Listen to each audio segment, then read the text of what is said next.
on the tape. Why is this not correcting itself? I don't know, but I feel like we should wait yet to start the meeting. We're gonna start a few minutes late, just because Lori's running late, and I think Adam may be as well. Okay.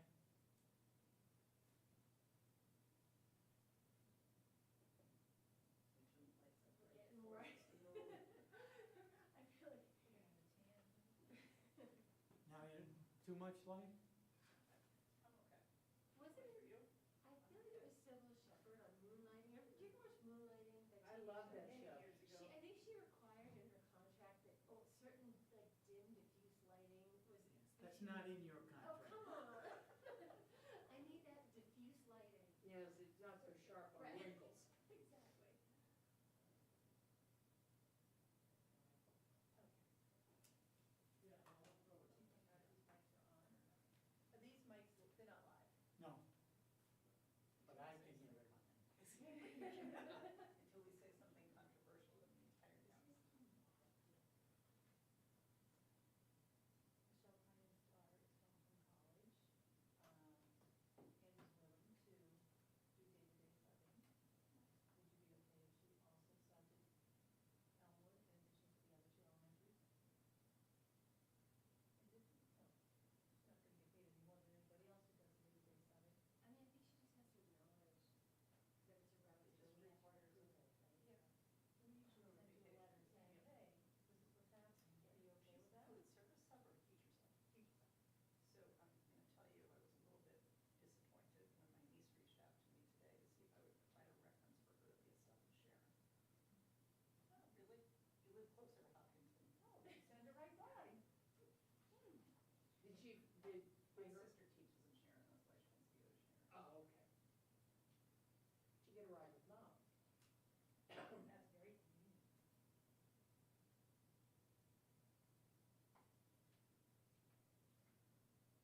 Good evening and welcome to the Thursday, May 2nd, 2024 meeting of the school committee. This is a working session. It's a special meeting. We don't have any public comment featured here. We also don't have any public here, but the meeting is being recorded so that those who would like to watch it after or would like to watch it again a second time are free to do so. I would invite those of us here in the studio to rise for the Pledge of Allegiance. Pledge allegiance to the flag of the United States of America and to the republic for which it stands, one nation, under God, indivisible, with liberty and justice for all. All right, so the purpose of the meeting tonight, as everybody I know is aware from here at the table, was to work on Dr. Kavanaugh's superintendent evaluation. This is for members who are watching, of the community who are watching from home. This is one of three pieces of what the school committee does that are specifically called out in the Mass General laws, the others being policy, evaluating the superintendent and the budget. So this is something that's really elevated in terms of what our role is as school committee members. So for people who have not watched this process before, it is a little bit awkward because we do the right here in public, right on television. Tonight, the piece that we will be doing is be talking about our individual, what we did individually, looking at both the rubric and the evidence that Dr. Kavanaugh presented last week and that we have sort of been hearing about for really all along this year. The goals and indicators that were chosen that we're evaluating on are goals that we agreed upon with Dr. Kavanaugh. Seems like eons ago, but it was late summer, early fall that we were discussing that. And so then we'll have one more meeting on the evaluation. We'll come back together after we've gone through it, and we'll make a comprehensive document out of it. And that document we'll discuss here on May 16th. And then we will vote on that, and that will be the official evaluation for this school year for Dr. Kavanaugh, and the individual pieces that we have will be held as part of the record, but the official evaluation is the one that is done by the full school committee. So just in terms of, if people want to pull up the actual document, I'm going to go through as we're reading it just to read, so for members of the public that are at home, so I apologize if it seems tedious if I'm reading a lot of things out loud, but I want to make sure that people that don't have access to the document are aware of what it is that we're evaluating on. So the first piece of this is assessing for progress towards the goals. And the first goal is a student learning goal. And the goal is in the 2022-2023 school year, I introduced mathematics student growth and achievement goal. After a year's work, I believe this goal should be extended for a second year, which is this year, to ensure that math instruction from K to 12 is cohesive. So it would be helpful as we're talking if people wanted to talk about some of the things that you considered as you were rating it, but really the other piece is to try to come to a common rating looking at what we did individually. Amanda, do you want to speak to any of that? I always look to you because you I shouldn't have gone to that training. Well, you went to training. I always feel like you're the expert in. Yeah, I think it's good. Typically, what we've done in the past is that we each sort of take turns going first, what our individual thoughts were, and then we debate amongst ourselves if there's disagreement or try to explore more if there's if we don't have the same impression of performance, and then we arrive at a consensus. So, the only question I had logistically before we talk about the details of the first goal, there's a column for focus indicators that are related to the goal. I didn't see it filled in. I related the ones, like I have a list that I think are related to each goal by going through them.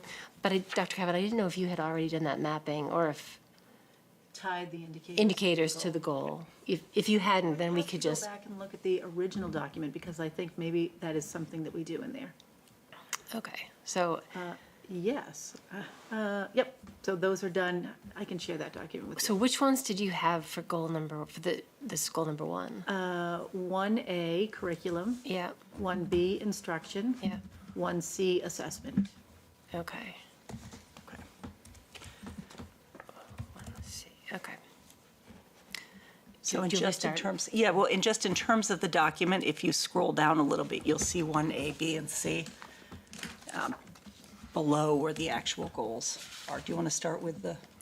Sure. For some reason, it doesn't really matter, but I think I also linked 1F, student learning, to this one. Doesn't really matter, but. So you want me to share my personal thoughts on this one? Yes, that would be great. So interesting that, so this goal was was really like assessing the math instruction and making sure that we have a cohesive road forward. I highlighted the evaluation of student data, which I thought was very thorough and open. I think that Dr. Kavanaugh allowed the data to drive the inquiry, not the inquiry drive the data, which I think is very hard to do. And I think that came to light a lot when we looked at the math data. I didn't see, in the presentation of the math data as an example for grade 6, it was clear that all of the data was looked at and considered, and they allowed the data to bring forward the gaps and the opportunities, and there were gaps and opportunities revealed, particularly among our special ed students. But I really appreciated the approach there for student learning, data-driven student learning, and really looking at the data openly. I appreciated evaluating, real case studies of students and their different learning profiles. Let's see, I really appreciate their renewed commitment to examining and evaluating the results by subgroup and specific actions by subgroup for student learning goals, and not just looking at the aggregate, which always, in our district, tends to often look good at the aggregate, but then when you really break it down to the underlying pieces, it's different. So overall, again, I thought this was a strong goal. To some degree, the outcomes are kind of yet to be seen when the programs are put in place. So it's a little bit hard. The goal itself was evaluating and getting the plan in place. Some of the outcomes we'll have to see over time. So, I was kind of between, well, is it met, or is it, I think the approach was beyond what I expected. We don't know about the outcomes. So I thought it was either exceeds or a met plus, depending on how you feel about the outcomes. Personally, but that's just me. Okay. How did you guys feel? I was really impressed with how you really pulled apart the classes and the individual student kind of thing when you started going through individual data. And I think that was exceedingly good. Yeah. Thank you. And so in terms of a rating, looking for somewhere on the, Did not so for, see yes, some progress, yeah. for people at home, I was just going to read That's it. this if you want to do it. No, go ahead. Okay. The options are did not meet, some progress, significant progress, met and exceeded. I would go with Matt. Okay. Lori? I think she set some really high goals for herself, so meeting them was hard to begin with. Okay, this is where I always get confused, because we have the did not meet, some progress, significant progress, met and exceeded on the goal itself, but then you're talking about the indicators, so which ones are we talking about right now? We're talking about the goal itself right now. Okay. And then we'll go down, I think it makes sense to go bounce from the goal to the indicators that are tied to that. Is that, or do you think we should go through all the goals? I think maybe all the goals, Okay. because some of All the the goals. Yep, indicators okay, go, cover many yep. goals, yeah. So just that student learning goal number 1, that was a carryover from last year, so this is the second year. Yeah, I feel like I'm a little bit in a difficult position because I've only really been here to evaluate for 5 months. So based on like the evidentiary support and what I witnessed during this short period of time with the math program and the presentations there, it's clearly a met. The question for me is whether or not it's exceeded, and not knowing what happened last year versus this year makes it difficult for me to like push it over. But like, I have no question that the goal itself was met based on all the evidence that I was able to see. And also just the amount of detail and knowledge, and as Amanda and Susan both said, like, the various ways that all the data was parsed out and looked at, and I felt like it was done in a very objective way. It wasn't done with an end in mind. It was done with, okay, we want to learn what's actually happening and then make a determination from that. And so, so I think that to me is always the best way of going about it. So you're not like skewing your results to the end result you're hoping to get. And in some ways, you were even surprised by some of the data, which was also very helpful in like demonstrating how objective that was. So that's why I'm torn between met and exceeded, because I don't have last year's visibility as much. And, but from what I saw this year, it was really strong performance on that goal. So I would agree with what all of you said. I continue to be impressed with your love for data. You present a lot of data, and I feel like from having had the lens of having looked at this 2 years in a row, I am always impressed with not only how much, but the quality of the data you get. And I don't mean quality that you're just saying our students are great, but in just what a deep dive you do on it. In terms of, I would echo back to what Susan had said with some of the, when you were able to pull out specific things about different groupings of students, that's always amazing to me when we're looking at kind of pulling the lens way out and then pulling it in and really understanding how things are impacting our students. I felt like this was exceeded, but I also felt like it was a met. I could be swayed either way. I feel like the committee as a whole, I feel like if we averaged it out, it feels like a met plus. Is that such a thing? It is. It's not numerically, but I do feel like in terms of feedback, I would want Dr. Kavanaugh to have, from me anyway, is that one thing I look at is when you're looking at strictly the definition of what the goals and the indicators are, I feel like for so many things, Dr. Kavanaugh exceeds what the expectation would be set out by DESE for some of these things. And I feel like in some ways that makes me want to be a little more critical, because I feel like Dr. Kavanaugh is very capable, and that's maybe not a fair way of looking at it, but I feel like if we come out and we also just say, you exceeded everything, then that's maybe not giving you the, Sometimes I'm a little. She needs an SGP for Dr. Kavanaugh. that is a great. Even if you're a high-performing student, you still need that SGP, and I think that's true. But I do. It is tricky with the evaluation because the rubric is clear, and if you look at Dr. Kavanaugh and compare her to the other 351 or however many superintendents there are in Massachusetts who are also performing to this rubric, I have no doubt, in some of these, and this goal I think could be met or exceeds. We could talk about that a little bit more, but I have no doubt that Dr. Kavanaugh would be a high achiever. So when you're in that top percentage, I think it's appropriate to rank that as such, but then in conversation also have growth goals, personal thought. The only reason, and I think like that plus with the Met Plus, as I think about how somebody could go about this, and even how I think this goal started last year, not everybody would do the high level and then dive into students. Not everybody would really truly let the data drive the conversation. I think a lot of people, I had a different expectation of where the inquiry was going to lead myself.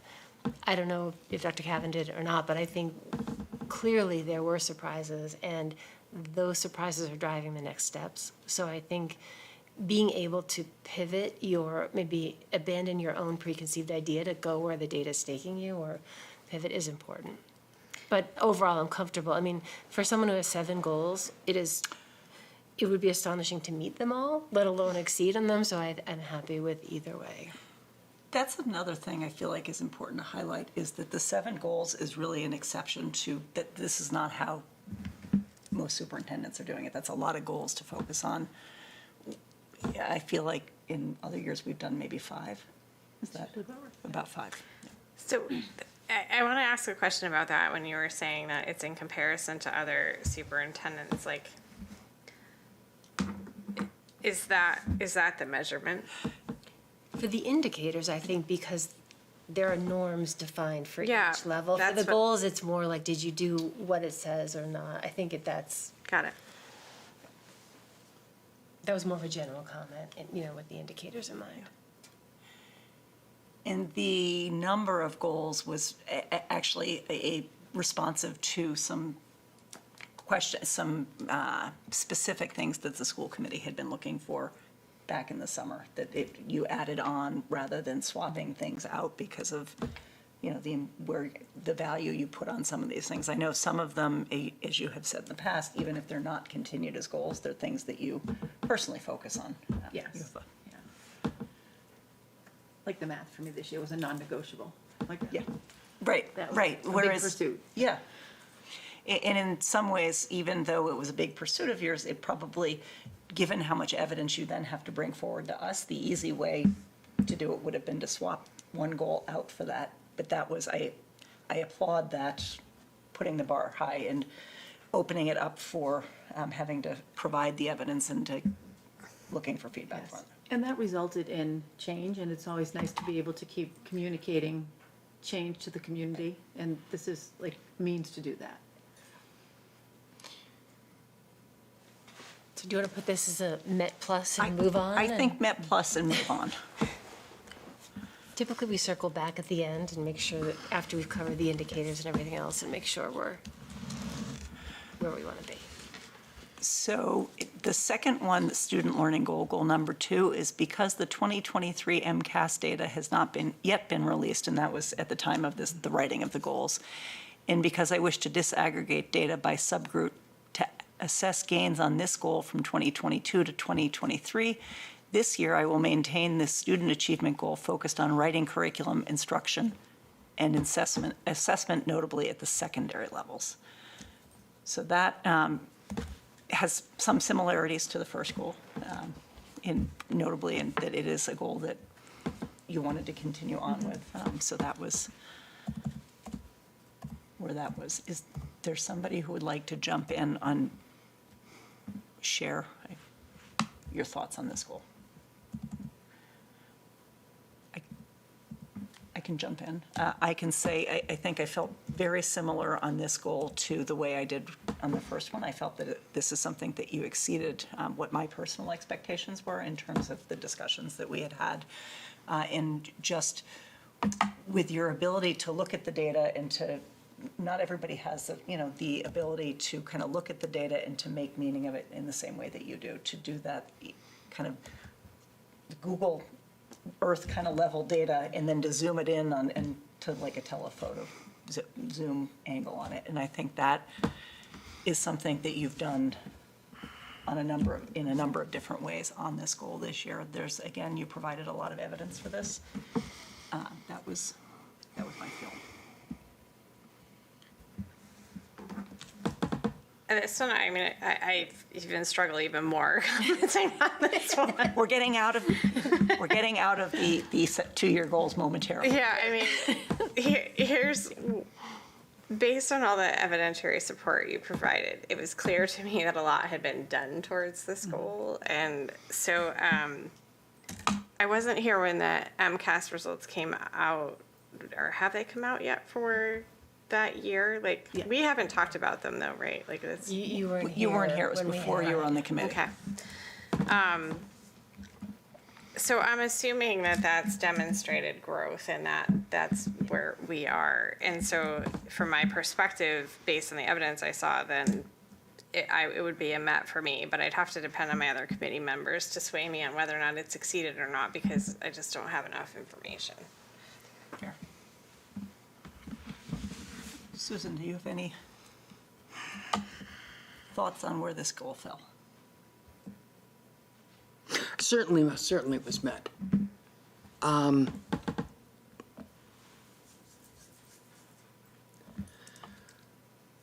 I think she did an outstanding job, although sometimes I get lost in all the data and the numbers and the stuff like that, but they certainly demonstrate she's doing her work well.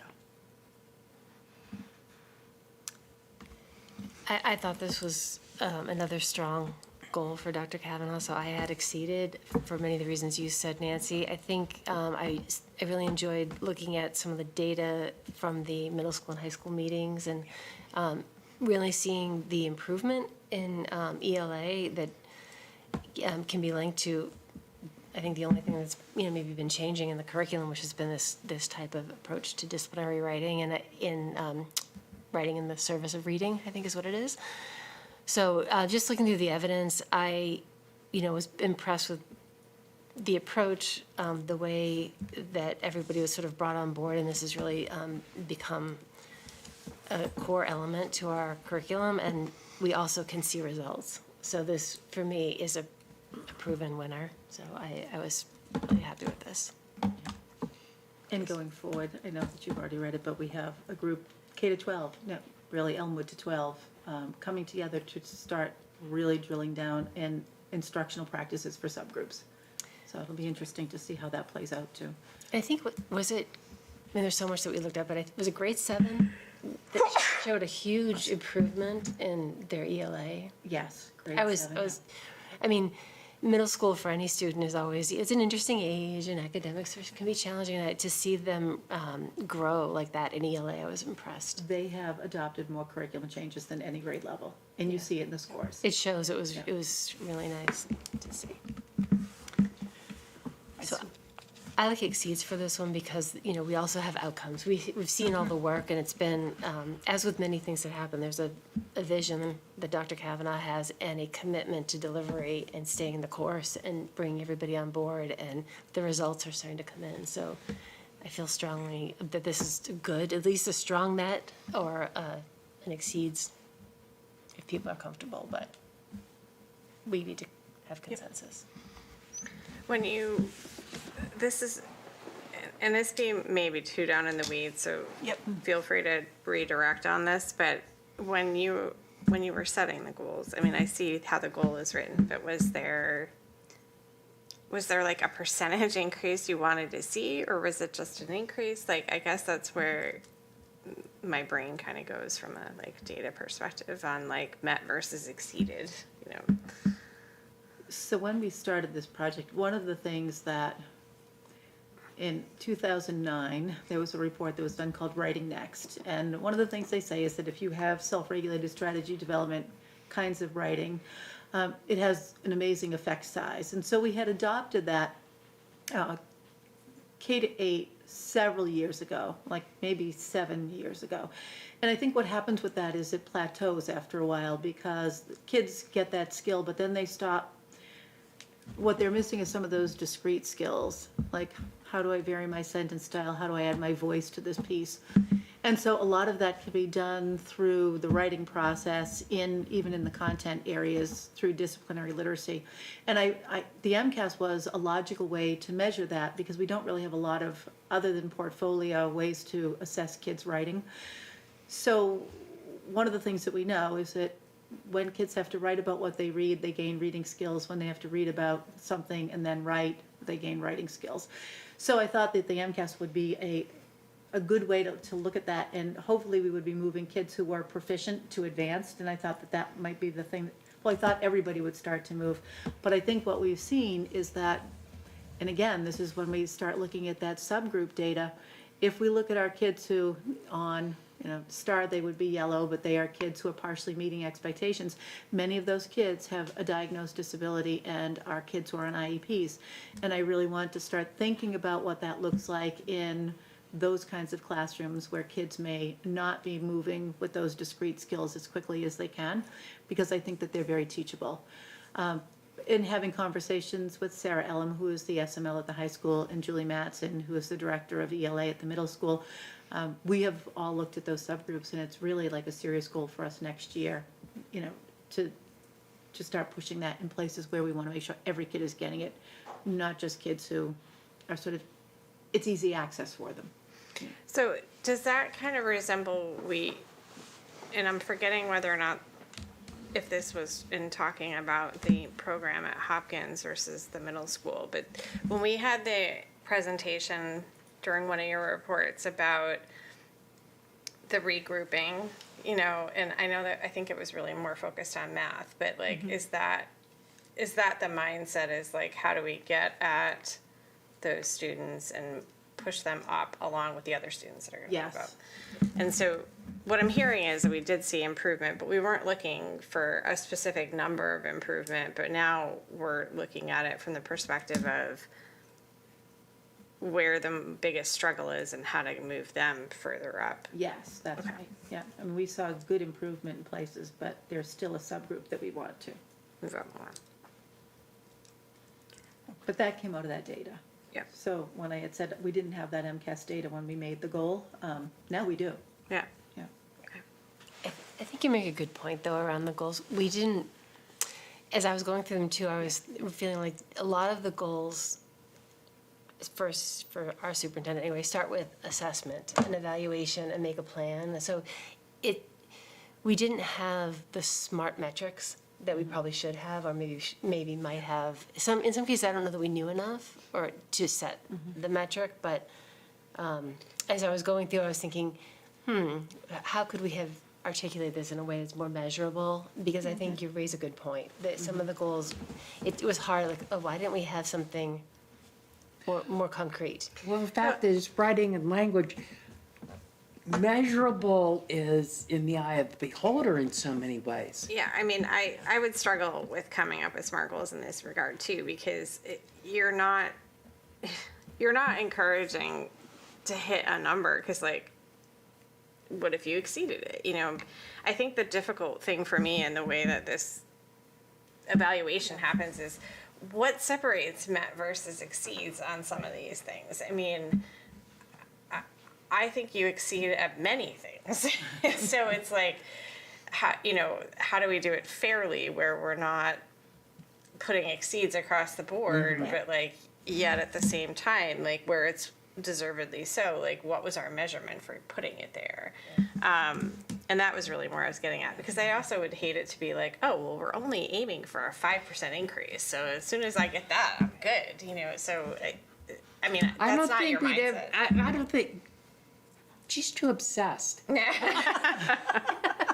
She's too driven, too obsessed. I mean, sometimes she just bowls us over with data, and it's hard to digest it all in one sitting.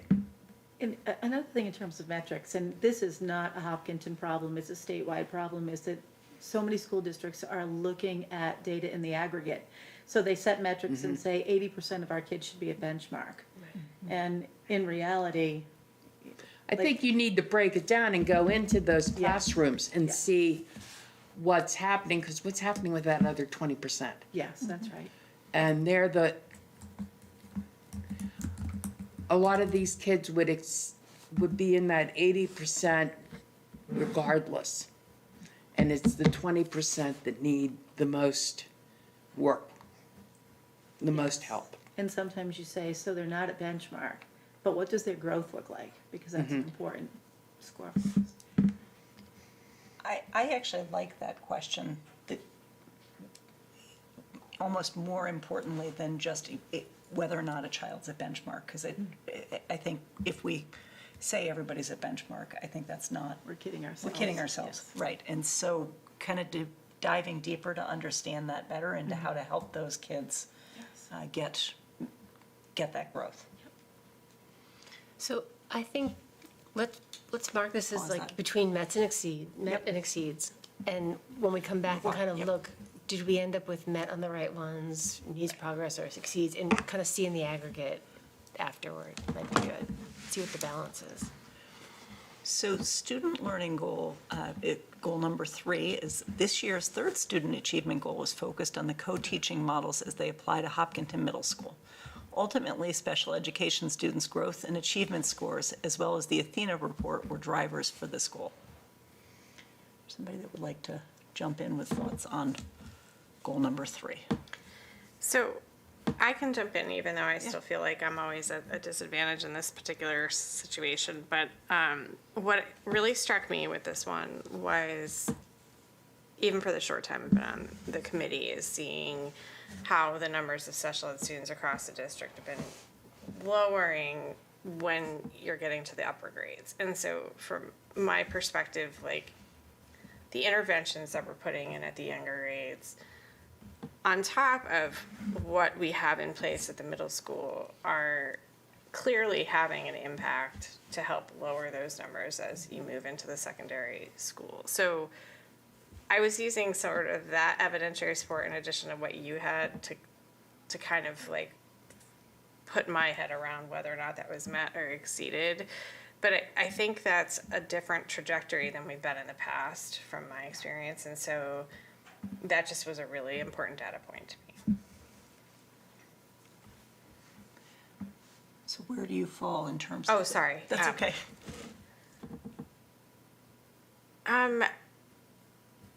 I think I'm still with Matt on that one, but I think I'm hard pressed to say exceed on anything unless you guys sway me elsewhere.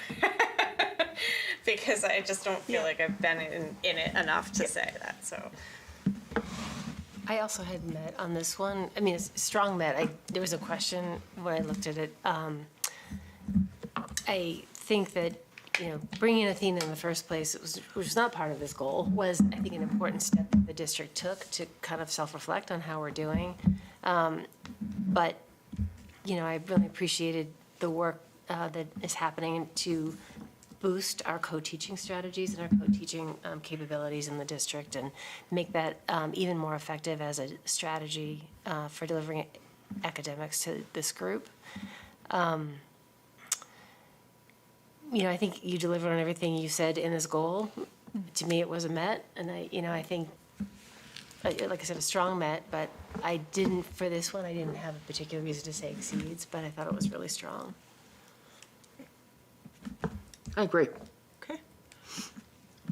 I would agree with everything. I like the additional point that you put in, Lori, about looking at the special ed numbers as they change going up through the grades. I think you've done a lot of work around this, and I would agree. I think it's a strong met. Okay, so that moves us into district improvement goal, which is goal number 4. Last year, my goal in this realm was to begin the work of aligning and merging the district's work in DEI, social justice, and culturally responsive practices, and social emotional learning. Again, this is work that should continue into the 23-24 school year. See opening day message, which I'm not going to click on right now to read, but through Black Print Consulting, the district has been introduced to the CRIOP, and for this coming school year, all 5 school improvement plans will have a CRIOP goal. What this means is that every educator in every classroom in the Hopkinton Public Schools should be employing culturally responsive teaching practices. Concurrently, I will continue the goal of growing the CPAC and LPAC. The new director of student services will guide the evolution of the CPAC, while the director of English language acquisition, equity, and access will work with me towards the LPAC goal. Okay. So, one thing I always come back to when we talk about, I know you have had a strong commitment to growing both the CPAC and the LPAC. And that's been a great process to watch. I know that, having CPAC recently back at the table and looking at where we have come with the CPAC from in the past year and then the year before that, I certainly see that the CPAC is strengthening, it's growing. They are really a vibrant group in town. And I think that our commitment and your commitment to working with them is certainly an important piece that I feel like Abby has given them a lot of time as well. Yeah. which is great. The LPAC, I know, is also a very vibrant group. I think Jen Suker does an amazing job, I know you're right there with her, that's for it. It's kind of the lens that I have been looking at. I feel like this is a very strong area. I put that as a strong met, would be. I did too, and I mean, sadly, I think for your evaluation, you put so many things in here that meeting them all is a Herculean task to begin with. So a meet is like, you met it, but you did a lot of things. I always appreciate that from day one in the role for Dr. Kavanaugh, there's been a commitment to this work. and it's been a slow, continuous, determined, course of action to build year over year on the work that we do here. So I had a Met, and then I went through the indicators, and then I was like, oh yeah, the Kirpon policy is like a great example, which I know you put in here, and I mean, we'll talk about that with the indicators, but there are definitely things that were handled uniquely well, I think, throughout this, that it's like, oh, is this a Met? Is it exceeds? To your point, Lori, it's hard to know. But I had a strong Met. I think, I went on the website today, the district website. Again, things that pop up that I realize, okay, this is happening all around us. Of course, there's a registration pop-up in 3 languages. In Chinese, it's in Portuguese, it's in Spanish. Things that we didn't see maybe last year that we're seeing now that are slowly just blossoming in all facets of the district, which is this work. Is this work sort of taking root? I agree with all that. I think I was focused more on looking at the CPAC and the LPAC part of the goal, but I will say now that you've said that, I've received an email from the school today, as a parent, that had the same thing, where you could click here, here, and here to receive the message in other languages. I know that we do have, everything that goes out is available for translation for people in the many languages in our district, but And because you're not registering your children right now, Right. the registration process has changed too, which makes it so much better. Clearly, yeah, there's been a lot of work done. So, I mean, I had Met, but I could definitely be swayed by the group. I think this is, in general, however we talk about this, it is an area of strength for the work that you do. And I would say an area of strength, but an area that you came in strong as a focus when you became the superintendent. Committed to, and in a little bit slightly different way every year. We're getting there. But for It's this work year, that never ends. yeah, It is, but I feel like, I do periodically have people from other school committees who reach out, who have, we've made the news on something related to, the Kirpon policy, or, when we were discussing our calendars or things like that, that it has caught people's attention, that just the way that we have looked at things through a different lens than maybe we used to. So from the DEI perspective and the social justice perspective, I would absolutely agree that, like, the strides I've seen and just the sensitivity and the desire to learn and really truly understand before putting out policy and making decisions was evident through that entire process. So from my perspective, that part was the exceed. The one constructive piece of feedback I would give from the CPAC standpoint that I was a little disappointed by was their need to come and ask to get the meetings back scheduled.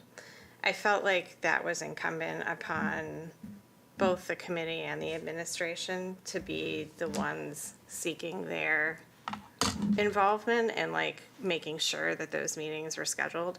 I don't fully know what happened in that situation, and so, like, between when you last met and, like, them coming and talking to us about the meetings falling off, that's the one example that I would just give some constructive feedback on, is making sure that where we have made those promises that we're flagging ourselves because of everything that you're working on, it's easy for those things to fall through the cracks. But I think some of those marginalized groups take that as a huge slight, and it's not meant to be, it's just everyone's busy. But I think that would be the one constructive feedback I would have related to the CPAC. But truly, the it's not to say that you didn't meet and that you didn't have meetings with them. I just think that there were some areas of communication that seemed to have, like, fallen by the wayside, and that's just the constructive feedback there. But related to the evidence on all of that, I think if I were here in the summer looking at goals for next year, the one area that I may encourage the committee to think about in terms of SEL is how how you continue to monitor that with the changes that you're making at the director level and what's happening in the buildings, because you likely had one source of truth now with the director, and now each building is going to make their own interpretation. That may be to the benefit of the buildings, but I would just encourage the team and you to think about, from a goal perspective, how to measure that that doesn't fall off going forward, because it's been such an important area. But that being said, I think that part of it has absolutely been met. I mean, for me, the exceed part is absolutely the DEI, and the rest I would say would be unmet. But I know you're not parsing it out that way, but that's where my thoughts are on that. We will also get that SEL audit back. And the people who are doing that have all the classroom walkthroughs that we just did, but they also have our vocal data, the district climate team student data, and Metro West Health Foundation data. So that will be interesting to see and help drive some of that SEL work. Yeah. I think the one thing that I would say was met, but I would encourage continued work with CPAC. Trust issues is talking with them and seeing them, like when they were here talking about the policy and the procedure. I think building trust is going to be an important thing ongoing to maintain that discussion with them. If I'm being honest, I think it's the school committee that dropped the ball the most on the CPAC this year. I think it's a triangle, you know, it has school committee and the district and CPAC, and and Abby are, you know, do meet. I mean, there have been meetings. It is the school committee that hasn't always been where they're supposed to be through our visitation, and I think unbeknownst to us in many cases until after the fact. So I think it's a failure on our part.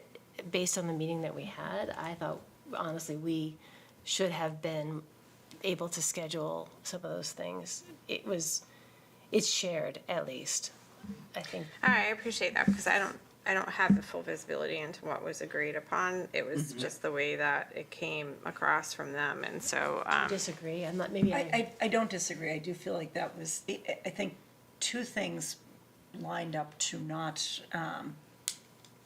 that turned out to be bigger barriers than I think we had taken responsibility for up front. And I think one of them was that there was turnover within the committee. And the other was that at the time that we had the big meeting, we had a different director of student services. So and that's not to, but I know that Abby did a lot of work with CPAC in advance of when some of those meetings got caught up. It was an oversight, I think, on the school committee's part, probably more largely than the administrative part. I think that Abby was not, it did not come into this with the same lens, because she wasn't at the meeting, I think, in the same way that Adam and Susan weren't here. Right. You weren't Right. here, and so that was not as smooth of a transition as I think in hindsight I would have liked to have helped facilitate. So I take some personal responsibility for So that. that's a goal for us. It's a goal for us. It is a goal for us. And I think it is a shared process. I don't think we own every piece of it, but I think that we own a lot of the responsibility there. I feel like the fact that CPAC came to the table and came, you know, we did late meetings, but we did have some of those meetings, showed a lot of grace on their part in their interest and willingness to work on both the policy and the procedure. I know they met with the policy working group to do some of that work ahead of time. All right, so then my comment is completely unfounded. No, I don't think, This is where I came in and didn't know, and so that's what I wanted to just, that was the appearance it had from an outside point of view, and so if that wasn't the case, then shouldn't ignore that. I think that there's work to be done all around. I think there's a lot of work to be done still. I think that the building of the trust is an ongoing daily commitment that we all have to take a piece of, to make sure that we're being inclusive, to make sure that, you know, I thought it was great that they came and they had language things they wanted to be discussed, that to really clarify the intent of some of the procedural pieces. And when I read it before the meeting, I didn't have that same thought. I think one of the words was always, and a couple of little things that were easy to say, okay, that I understand in terms of the longevity of the document where that piece is, and I also understand where we have been, where they would want to make sure that that's clear. I also, though, felt like it really, a year and a half ago, when we were kind of in the thick of a really difficult time with CPAC, it would have been hard to imagine that we would be at a point building better relationships forward. So I think that's, whether or not that's something that ends up being a goal of yours, it's something that as a school committee, I think needs to be a goal of ours to continue with that and to make sure that the meetings are happening as they were intended to happen, and that we're really trying to provide the back and forth conversation and transparency and advance notice of things for them to be able to be a part of the discussion. But One thing I didn't see on here, which I think might be related to this goal, would be the reboot of the bullying intervention plan, which the piece of that I really appreciated that was put in this year, and Susan, I know you were on that committee too, was incorporating that into the athletic program. And, you know, that, I thought that was a big piece, just a sidebar. I think, you know, if we stick with men, it's fine, but I realized in your evidence that piece didn't get called out, but I think that is Didn't even relevant. dawn on me. Yeah. Yeah. So, wait, Lori, did you want partially met, or do you feel like? Oh, no, I wasn't. I know you're at a disadvantage, it's hard with, No, I wasn't feeling like it was partially met. I was feeling like it was met. What I was just providing was like a viewpoint of what I witnessed and was trying to just, I mean, you can meet a goal and still have areas to improve upon. 100%. yes. And so, or even like the approach that's taken. And so I just think it's an important part of the discussion to, but I mean, obviously I didn't have the full context, and that's the difficulty I'm in right now, is if I'm overstepping an assumption, that's where I'm hoping that the committee will help provide that context, but I don't think it's partially met at all. It was more just an observation of like, how can we then continue to improve moving forward, so. I also think, though, that I think you've done a phenomenal job coming in and jumping in and being able to be basically at where we already were from your experience. But I think that lens of coming in without having that history actually is beneficial, because perception is reality. That, you know, it's not just you looking at what kind of where we are at this, it's people in the public, it's other special education families. It's, you know, it's important that we're able to make sure as a team, you know, with CPAC, Yeah. be good team members all across the board. Okay, so are we in agreement on met with that goal? Okay. All right, so goal number 5 is a district improvement goal. Continue to address enrollment growth and ultimately building use expansion throughout the district. It will be especially critical to educate the community between now and the November special town meeting about the enrollment, academic, and SEL needs of our schools. While the construction aspects of the work require a partnership with the Assistant Superintendent for Finance and Operations and the Director of Facilities, the enrollment numbers and educational needs will need to be articulated with frequency and transparency. I'm happy to go first on this one if you want. Go right ahead. This is by far the easiest succeeded for me in the group, because they're not only like were you like working on the new building and working towards getting that approved, but they're at the same time we're working on the other. It's been the entire district's facilities being looked at once, and for anyone that's following the projects and see how closely tied all these projects are, and although we can't vote them like that at town meeting, it takes a tremendous amount of effort and strategic vision to look at how you're going to creatively deal with the situation that you have absolutely no control over. You can't put a you know, a ticket stand in for how many students come into the buildings. As much as I feel like, but like, I feel like No more some of the, tickets. well, I feel like some of the town thinks that we have like, you know, the option and, Yeah. you know, that's not, the planning board can't even fix all of that. So, you know, like, I think from my perspective, the amount of thoughtfulness that has gone into looking at what age groups really could work well together, and even though there are shifts for how we've been doing education in this town, how it would still work within the values that the town holds. And then also looking at what the educational plan modifications would be to fit those buildings as you're making those facility decisions. So for me, it's absolutely been exceeded on that. I would agree with that. Just the amount of numbers and this, I was most impressed with looking at the work on curriculum. Not only just numbers and how many bodies we can fit and how many lunches, but how we're going to shape this curriculum to work best for these students and how far that curriculum work has gone so far. Yeah, that's exciting. It's exciting, especially for our fifth graders. They're inheriting something really nice. Yeah. Not much else to add other than, I remember, I think when Mina was on the board and we did the first capacity study in 2019, I think Mina made a comment about harnessing the problem of growth to move the education forward. And something like that, she probably had much more eloquent way of phrasing it, but I think we've done that. I mean, not only was a vision sort of, it was sort of born back then, and it kind of has taken shape, and now we're in the process of implementing. But we're also looking at this, if we have to do something, let's do it right for today and moving forward, not just repeat what we had.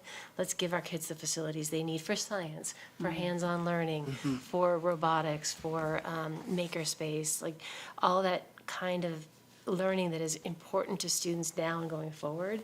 So we're taking something which has been an enormous challenge for the community, for the district, and trying to build solutions that thoughtfully and fiscally responsibly address the problem, but also doing it with the future in mind. And so kudos to you.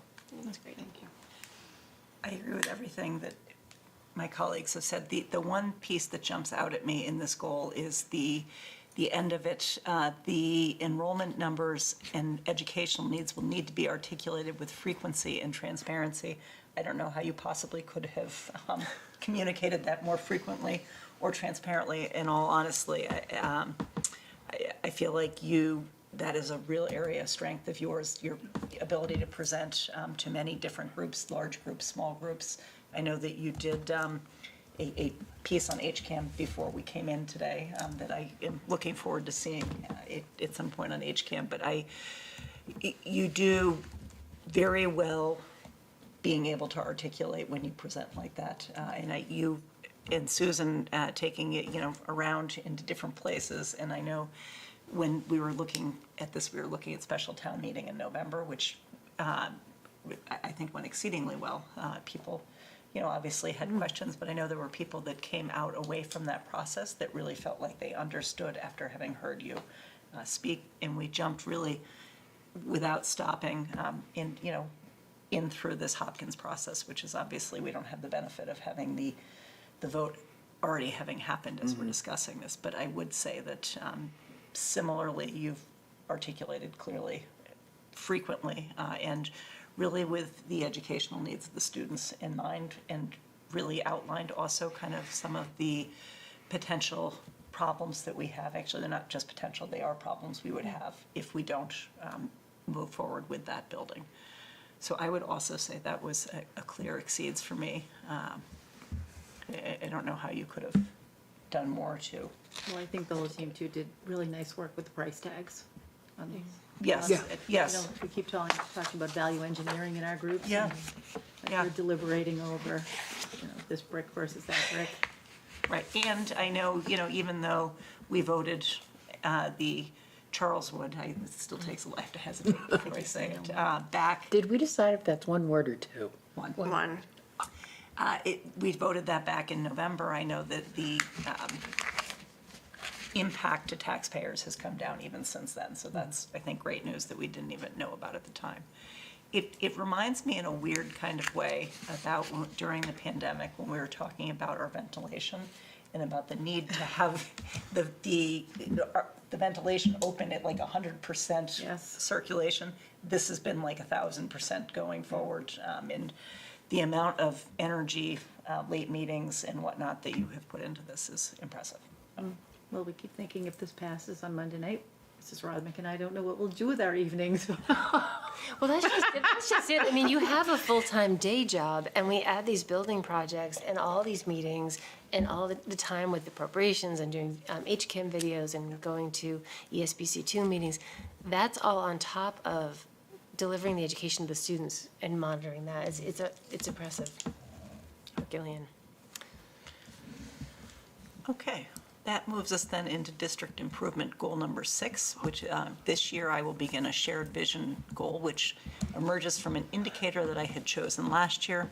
The focus of this goal will be analyze the Hopkinton experience, our offerings alongside student experiences in our district to ensure that students are prepared for whatever lies ahead, college and career, civic engagement, community contributions, and responsible citizenship.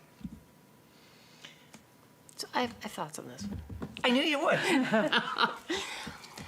I think this should be a 2-year goal.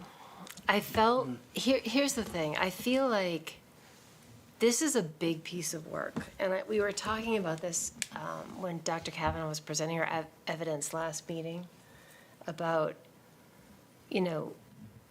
the changing needs of our students and students who have diverse plans post-grad, whether they're going to go to work or go to a two-year college or, all the different paths a student can take. I feel like there's been excellent work done this year, but I don't feel like enough has been done yet. Like, I don't think we're there. And so I don't know that means Dr. Kavanaugh met or didn't meet what was scoped for this year, but I don't want to call this one done personally. I would advocate for carrying this forward. I know it's a little bit going rogue here in this evaluation. Well, she wrote in the call, she was going to begin. Correct. And So she indicated to us that this was probably a goal that she was going to put out for next year. This kind of, yeah. And I wonder why we didn't just make it a 2-year goal, because I do know that was the intent. Like, the intent from the beginning was to start. And so when I looked at, much has been done. I think, I'm not sure the alums have all been surveyed yet, although I think it's in process, right? Right, that's going to happen in the next couple of days. And the school year goes until, July, so this is for the year. So I think this year we probably met what was scoped for this year, but I don't want to call it done. I'd like to suggest that we definitely And you have this next year. can't base it on one group's feedback. You need multiple years' feedback to really get a sense of what the educational. Oh, and there's a lot in this too. I think there are a lot of data points that you're looking at. I just, I don't know what the vision is yet. I guess I don't feel that it's clear what the research says yet. That's what I think. I don't think we have answers yet. Yeah, so that's all. Like, I think the PAGS, the Judy Martin survey that Yeah. goes out to our graduates, we're going to learn a lot about how our public schools prepared them for whatever came after high school. So I actually would challenge a little bit on this because I actually think you very much met the goal. I even may be persuaded on the exceeded side based on like the analysis that we're trying to do with this person that's volunteering to do the analysis for us, which is fantastic because it's not costing us anything. But what I would say, I don't disagree with you, Amanda, in that like I don't feel like it's done. It might be a 2-year goal. I actually would say this would be the great 1-year goal, and the next part of the goal is how to build it into the framework of the culture of Hopkinton High School, where students actually feel like it's an option and that it's not looked down upon. Like, it's more about how to move it into the fabric of the building versus like whatever results you find from it, like if students are feeling like I have to go to college because that's just what's expected versus I have the choice, I feel like the next goal is really like, where do I take that information and build it into the fabric of the building, and what options students feel like they have, and what options we're providing in our curriculum, or what options we're providing in guidance.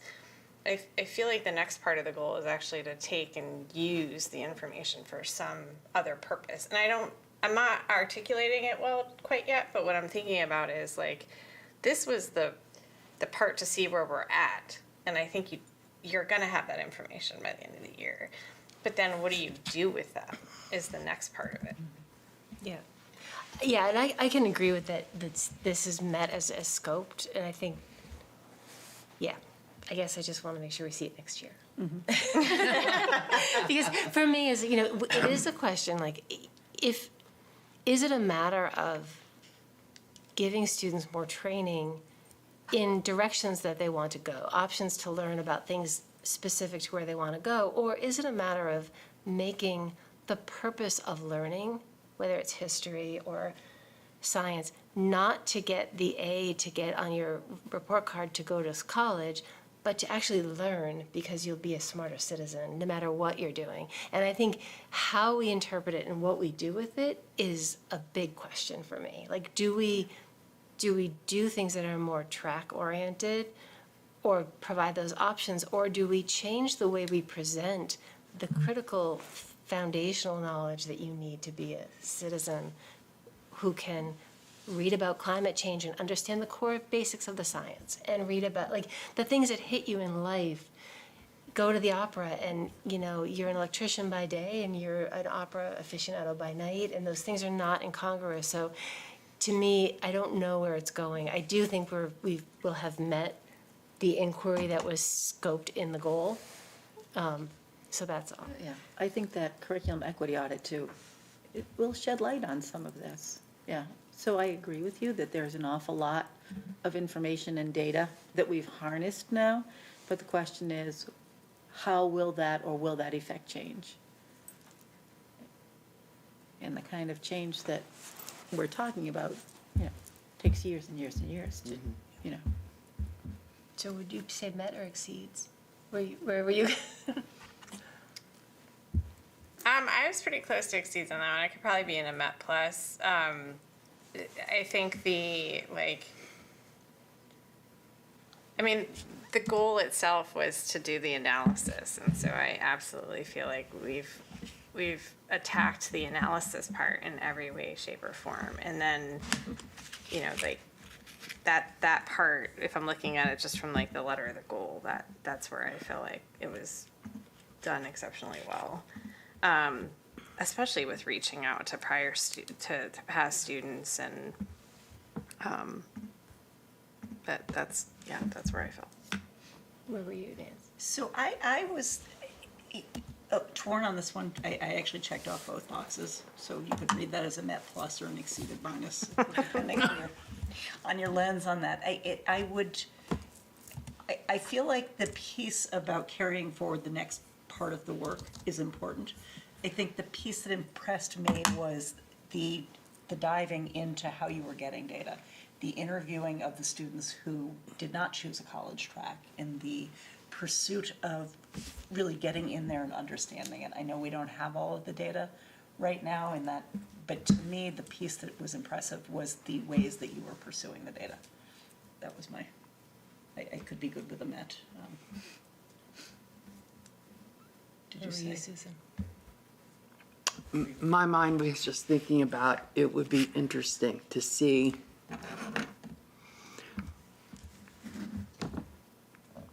what changes between like 10, 11, 12 about college curriculum and all that kind of stuff. What begins to feed into that if we want a sense of what's going on with them. Mm-hmm.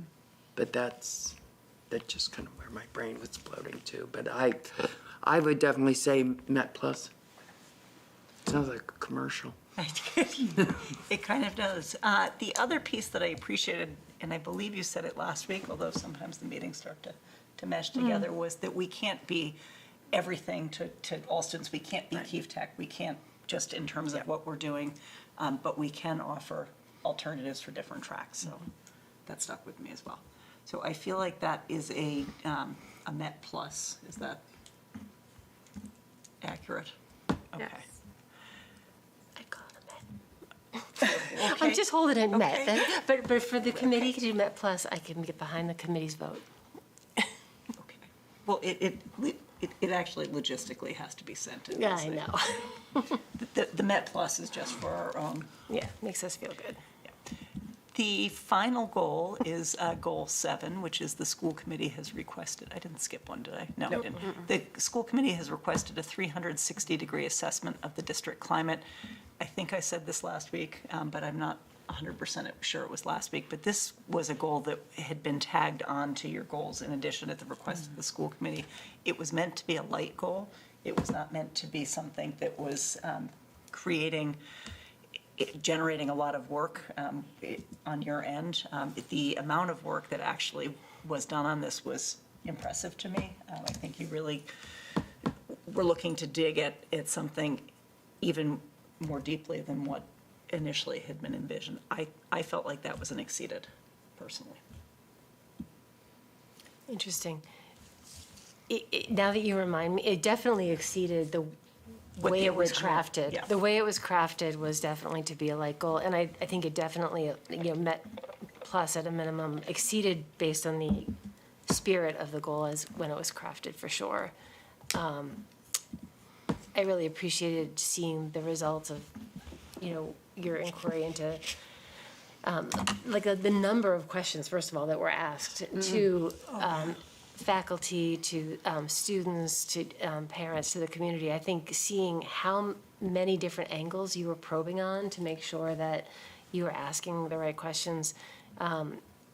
Because, you could have gotten a check mark with probably 5 questions. You would technically have done the work. But again, as you do, you did a thorough job. The climate team did an excellent job of pulling that all together under your direction. And I know that there's work underway to look at some of the opportunities that were called out. So I could easily go to exceeds. I enjoyed that. I'm just thinking, you were here when the goal was crafted. Yes, it was but you just. just knew. Yeah, Holly had kind of got this going. Yeah, and we had discussed it for actually, I think, a couple of meetings. The first time I recall was when we were at town hall Over the summer, over yeah. the summer, yeah. And it took us a couple of times before we flushed out what the goal was. So where, in terms of exceeds met, where do you fall? Exceeds. I have no basis to go between met and exceed. So I'm trying to understand if based on, like, is your vision on it based on, like, what you had said at the time and how she went about doing it? Like, where's the distinguishing factor? So yes, it was in part because we literally had called it a light goal, that it was not intended to be as much work really as the other goals. Got it. The depth that the surveys went out in the district, the work of the district climate team, to me was significantly more than what I expected based on the goal itself. Got it. Then And- I can get behind that. I just was trying to understand, like, how are you expecting her to do it versus how it ended up getting done? And we had that's- talked about surveys. I don't recall specifying the district climate team the way that it came together. It seems like that met frequently, and that there was a lot done. And the surveys seemed much more in-depth to me than what I had expected Yeah. from the outset. I think the next piece of that, and whether or not that comes in the form of a goal or just sort of what we're looking at going forward with the committee, is kind of what to do with that. How does that inform the work we're doing as we're looking at budget and we're looking at policy and things for next year? So, priorities. Okay, so just to recap that, if we go back to the student learning goal, which was the one, we had discussed that as being a Met Plus, and just for clarity, Met Plus is a nice term we use amongst ourselves, but DESE actually is going to consider that a Met. So that, We do say that frequently, but I'm not wrong in that Desi considers one or the other. That felt to me like that was the consensus was a met on that, is that? Can you tell us what we ended up with for exceeds? And Okay, so how in many terms and of which one? exceeds, I have number 7. Number 5 were both clearly exceeds. Number 2 was the split down the middle that we left. We had 2 people who had said met and 2 had said exceeds. And that the 3 and 4 were solid mets, and 6 was also a met. And 1 was, we had 2 people who said met and 2 people who were straddled the line on that. I think you and I might have been the line straddlers. But so to me, where we have 2 that said met on that, and Sorry, which one? Yeah, this is number 1, number 1, yeah. So, that feels like a met to me. Go ahead. like, in thinking back on like all of them and where I actually would probably sway for goal number 1 to exceeds, but the difficulty I have in saying that is that I wasn't here for the first part of the goal. So like I need to rely on my fellow committee members on that one. But the rest of the ones that you listed out as exceed, I'm in full agreement with. I'm waffling on that one because I just feel like there's been so much work that I saw even just in the short time I was here on the math part. And so if that's only a small part of what you all were seeing in the last few years, then that one I might push for exceed. But that's the only one that I had changed perspective on. Anybody else have any other thoughts on that? So that, What's interesting for that first one too, and correct me if I'm wrong, Dr. Kavanaugh, but I feel like because of the approach to this one, and the thoroughness and the outcomes, and the learnings, it's being picked up as, we now have a format for looking at ELA in a way that we, so I think it's all the investment, in this and doing it right and doing it thoroughly, and seeing that it actually shed light on areas that we might not have seen otherwise if we had taken a different approach to the analysis, I think I saw you calling that out as the base for some ELA investigation, Yes. which I think is, it's great that we're sort of reusing an approach that we feel pretty good about so that we can get under the covers a little bit of some of those aggregate numbers.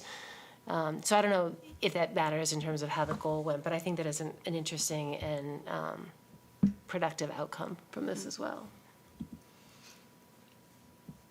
so do we want to move that to be in exceeded? Because we do have then 1 met, 1 exceeded, and then the 2 straddlers. I feel like I could go. Which one of the strategies? This is for number, I thought you and I were the straddlers On which one? on goal number 1. It was the mathematics. Oh, that was, growth we're still on achievement. this, yeah, no, I would go to exceeds on that So one. would I. Okay, so I we'll think put I was that as an exceeds exceeds. at the beginning. Number 2 was the student learning goal. We were split right down the middle with that. We had 2 met and 2 exceeds. Is there anybody who felt that they were swayed one way or the other on that? Okay. So we can, Maybe, I guess I'm wondering if we have ones that we have a question on where we're split, wait until we have a 5th member. or look at the indicators. Because we actually dropped Okay, the you're ball right. on Why don't we mapping go those back? indicators in. So maybe we'll go through the indicators Let's and go then come through, back. yep. The indicators, What did you have for goal 2 as the indicators? So if we're keeping with the ones that I had chosen as rubric indicators, they must be the 1A curriculum, 1B instruction, and the 1F student learning. Sometimes when we do our goals, the state will ask us to say, like, how does this fit into your SIP? How does this fit into indicators that exist in the superintendent's rubric? But those aren't always necessarily the ones that I also choose. Right. In terms of indicators. But I would think that these indicators fit nicely with indicators 1, 2, and 3 fit nicely with, which are 1A, 1B, and 1F. 1A, 1B, 1F. And I also had 4D again. I don't know what I'm liking with 4D. I keep putting 4D into these. I'm not sure. Let me go see what 4D is.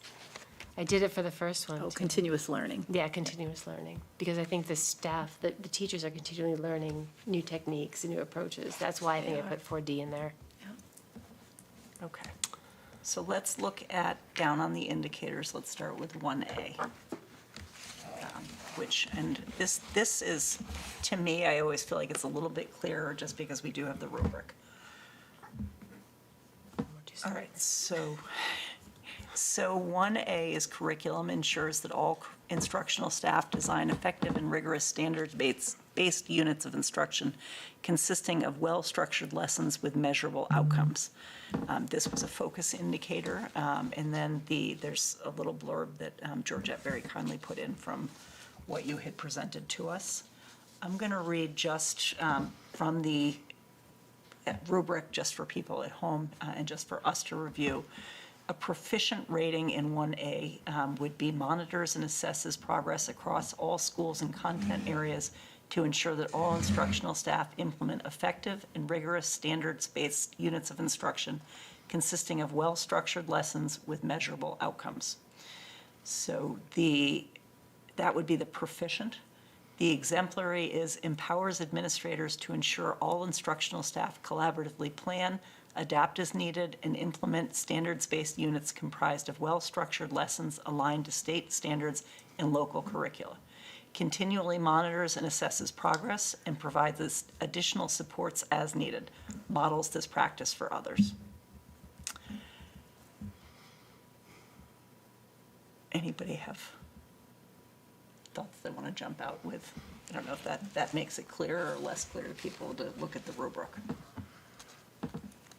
I mean, for me, it makes it clear that it's exemplary. So, Yeah.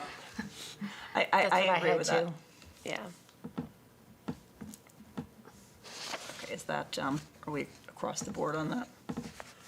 Okay, so on 1A, yes. on 1A is exemplary. Okay, 1B is instruction, ensures that practices in all settings reflect high expectations regarding content and quality of effort and work, engage all students, and are personalized to accommodate diverse learning styles, needs, interests, and levels of readiness. This is a focus indicator, and there is a little bit of stuff that Georgette had put in that came from what Dr. Kavanaugh presented. The proficient rating for this is monitors and supports principals and instructional staff through observations and feedback to ensure that instructional practices in all settings reflect high expectations regarding content and quality of effort and work, engage all students, and are personalized to accommodate diverse learning styles, needs, interests, and levels of readiness. The exemplary rating on that sets high expectations for the content and quality of instruction and empowers all administrators to do the same, such that instructional practices throughout the district are engaging, inclusive, and personalized to accommodate diverse learning needs of all students. Stays informed of new evidence-based instructional practices and provides resources and supports to implement them as needed. Monitors principals and instructional staff in support of these practices through observations and feedback. I had exemplary. I think I wrote, my comments here. Dr. Kavanaugh is relentless in her evaluation of data to inform better practices. This is evidenced in work like the CRIOP and the student data analysis shared with us, as well as the MCAS data breakdown, classroom and teaching observations, et cetera. She uses grant funds to engage external consultants to review our instructional practices and advocates for staffing and resources needed to equip all the faculty with what they need to succeed. I don't know what a superintendent could do that is more than that. And I think it was interesting, the last meeting, there was a weird dichotomy. We had this superintendent report, which was amazing good news. We had a great district ranking. We had kids at Micah. We had, lots of families coming to Hopkinton for education as evidence in our enrollment. Positive news after positive news in this one meeting. I sat here, I was feeling like, wow, we went from that, and then we went through this evidence and the goals and the indicators, and we heard over and over again, not someone resting on achievement, but somebody drilling down for finding the gaps. Who is the student who's getting left behind? Who is invisible to us? Who are we losing?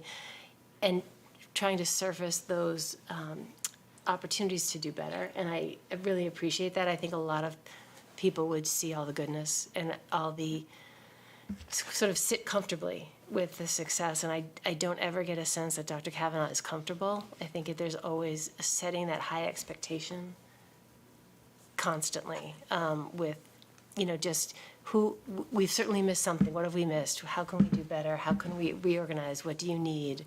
What staffing changes do we need? It's just sort of in the air all the time. I can't say it any more eloquently than that, so I'm gonna go with exemplary and call it a day. Okay, I'm with you guys on that. Are you? Okay. As a former teacher, yeah. I value your insights in these things too, because you've been in a school setting. Agree. I can't say it any more eloquently, so I'm not even going to try. I was briefly going to add, but I can't. So. I know, you should have Amanda, write it all. Yeah. She probably has it all on the computer now, and, Amanda would kick me under the table if she could. Yes, I would. So 1F is student learning demonstrates expected impact on student learning based on multiple measures of student learning growth and achievement, including student progress on common assessments and statewide student growth measures where available. This is a focus indicator which does not have the lovely rubric indicators. I'm not entirely sure why that is, that Desi was not able to come up with something that. No, it says the student learning indicator does not have corresponding descriptions of practice, evidence of impact on student learning based on multiple measures. It seems like they just want to see that multiple measures are taken into account. So I think what happened with Desi is years and years ago, maybe 2012, I know I can't even think of the name of them, but you had to have ways of measuring your success. And it was really hard to do because only about 17% of the people who are teaching in Massachusetts work in an MCAS tested, they're called DDMs, district determined yes. measures, work in an MCAS tested subject area. So you'd have to find a way to measure, set a goal, and then sort of show. And it became such a debacle that they took them away. And I think this is the way to sort of restore getting people to think about the measurement of student growth in a way that's a little more innocuous or a little less painful than the DDMs were.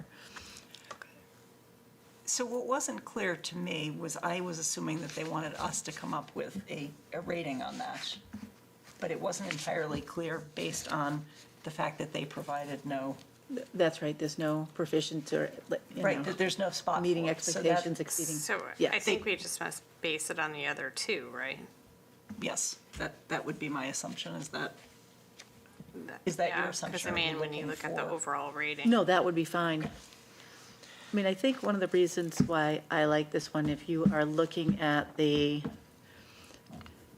that right-hand column, after the one that says 75 to 80 meeting or exceeding expectations, like we always say here, that's about what we're going to do, right? And around the state, that's considered to be very good.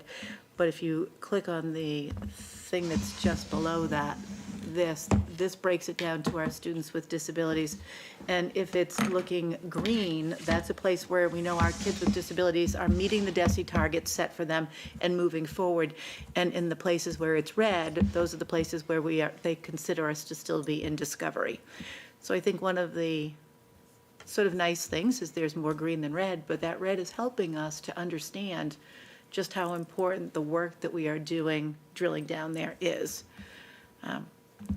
And I think I have the whole DESE sheet somewhere else embedded in this. And you can look at every single subgroup and whether or not we're getting to those targets or not. And that's the kind of thing, like with 1F, that I'm thinking that's what we should be doing, looking at those places. But I also like that it's not just MCAS. I mean, I like that your data analysis is, as we talked about, observing students or looking at student case studies, looking at report card data, getting feedback from teachers and faculty. I mean, it's STAR data. It's all of everything, and it's not just one source. Because, people have different opinions about the MCAS test, as it is the only standard that we have to compare. But I love that you don't stop there, and you're looking at a full picture of the students. So, appreciate that. Okay. So does that, if we go back to goal number 2, which, that was the one on writing, correct? The ELA. 1 was the math. It was the carryover goal. Yes. And that is the one where we were split 50-50 on.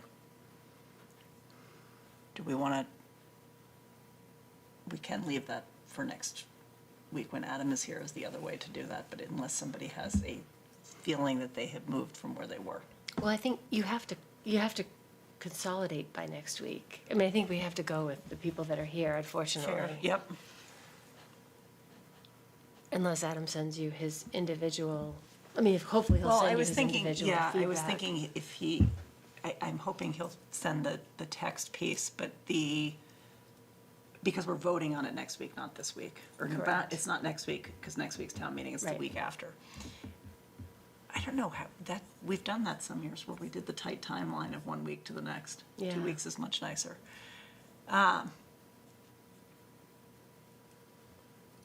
Looking back. Explain to me what we're trying to decide right now. So for goal number 2, which Yeah. was the one, the Right. student learning goal, having to do with writing curriculum instruction and assessment, notably at the secondary levels. We were evenly split with 2 exceeds and 2 met on that. So we were looking at what the indicators were, which were the 3 indicators we just discussed. Right, and the indicators looked at exemplary, so the question is whether or not it should move to exceeded. Yes. I think that makes sense based on the indicators. People, okay. All right, so then I'm going to move us down into the standard 2, which is management and operations. That's a lot of scrolling because there's a lot of pages here. So the first one I have is 2D, which is law, ethics, and policies. Understands and complies with state and federal laws and mandates, school committee policies, collective bargaining agreements, and ethical guidelines.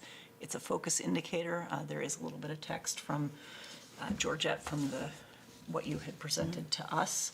The proficient rating on this, sorry, I did not turn my paper pages, is the proficient rating would be, rubric is understands and complies with state and federal laws and mandates, school committee policies, collective bargaining agreements, and ethical guidelines, and provides the resources and support to ensure district-wide compliance. So that's proficient. The exemplary rating would be provides the resources and support for all school personnel to understand and comply with state and federal laws and mandates, federal laws and mandates, school committee policies, collective bargaining agreements, and ethical guidelines, and models this practice for others. All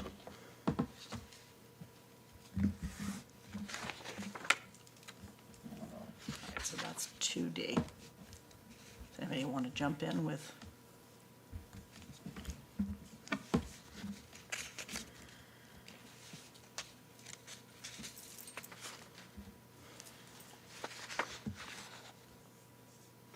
So the distinguishing factor here between proficient and exemplary is providing the resources and support for all school personnel to understand versus understanding on your own. So doing it on her own versus providing the resources and personnel for it, bringing the others along. I think of exemplary as being proficient plus exemplary, not. Yeah, no. That's what I'm trying to distinguish. So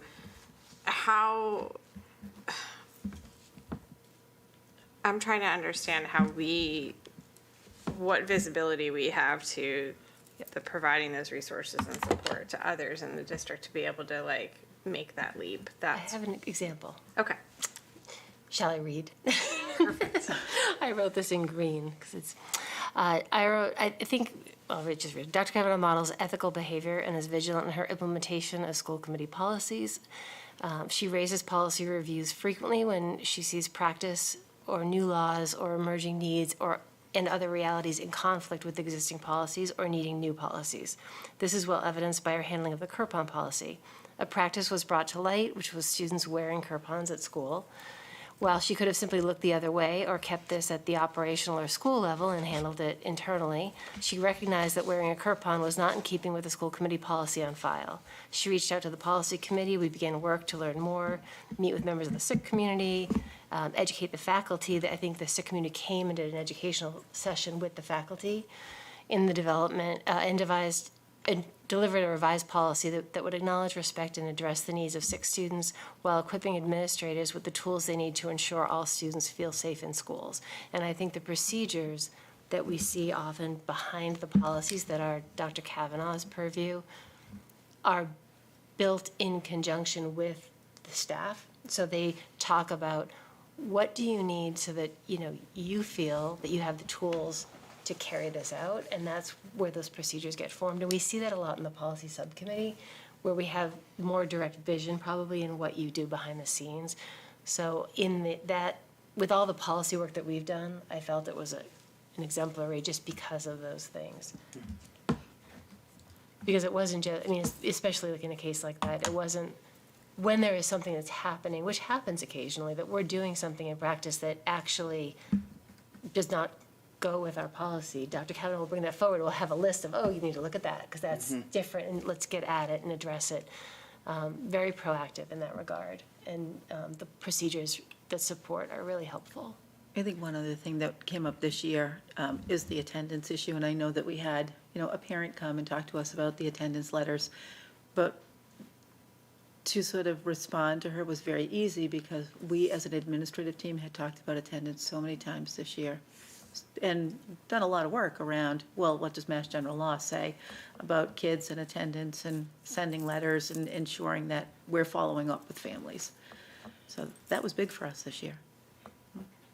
I would also add to that when we did the attendance policy, and thinking that specifically, that there was a lot of input that you brought back from the building principals, not just in terms of, there were questions. Was that last year that we did the attendance policy, though?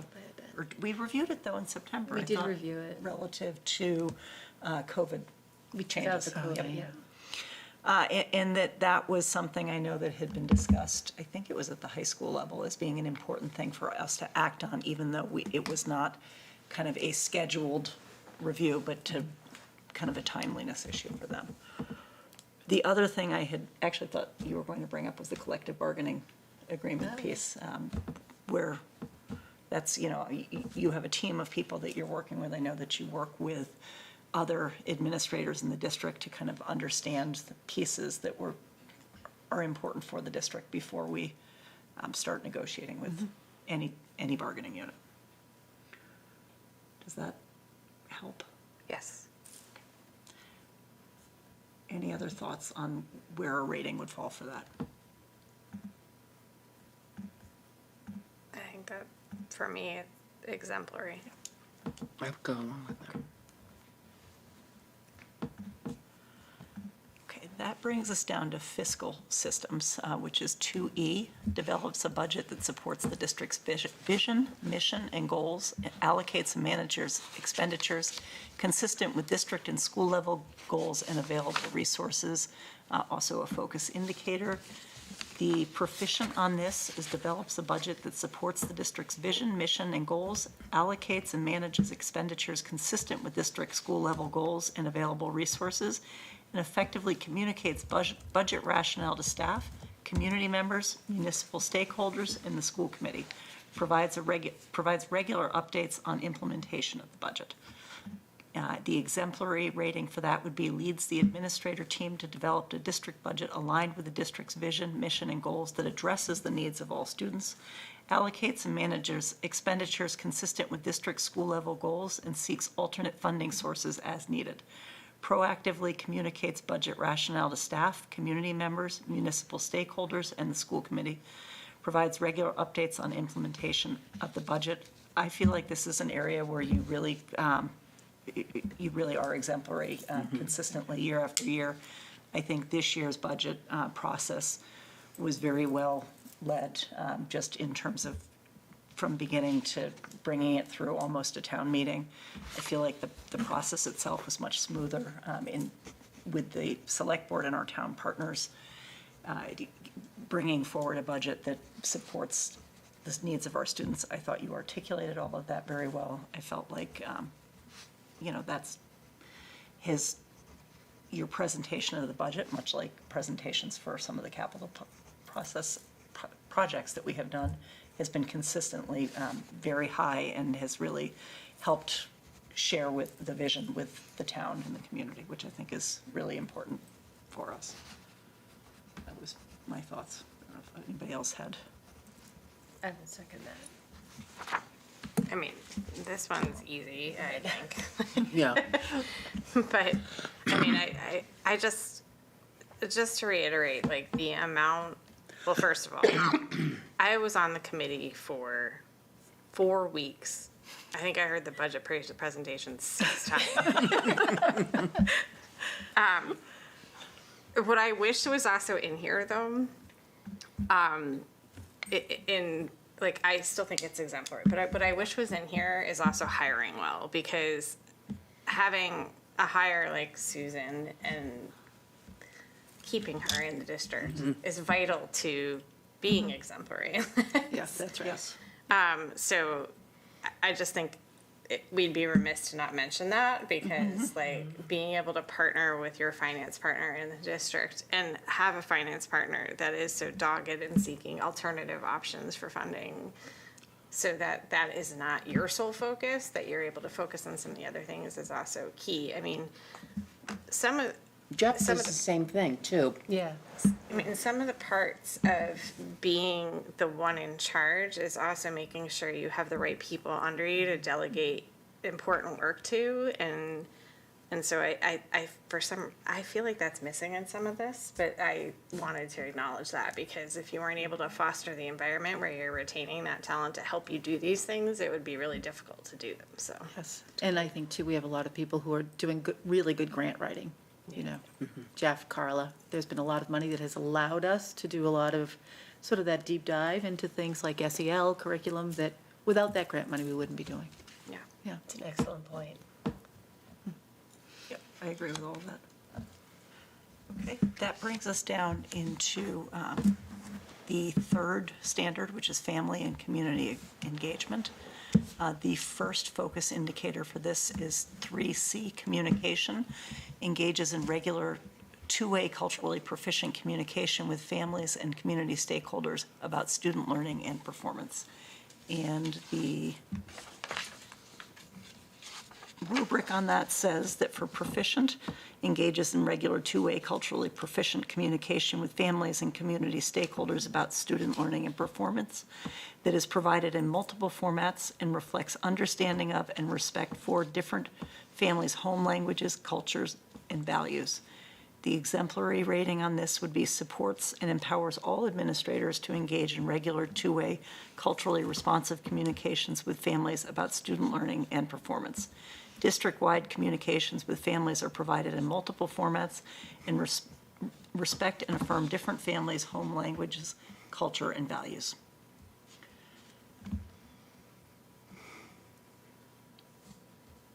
Anybody want to jump in with that? So, I'm embarrassed to say this, as a parent that gets every communication and then also sees it on school committee. It may be because I have chosen English as my family's primary language that I don't see the other options, but is that how it goes out? Like, that people have that option? I'm forgetting, and I apologize for this. This is where I'm struggling, is like, I believe as a district, we've moved to that model where we are providing those opportunities.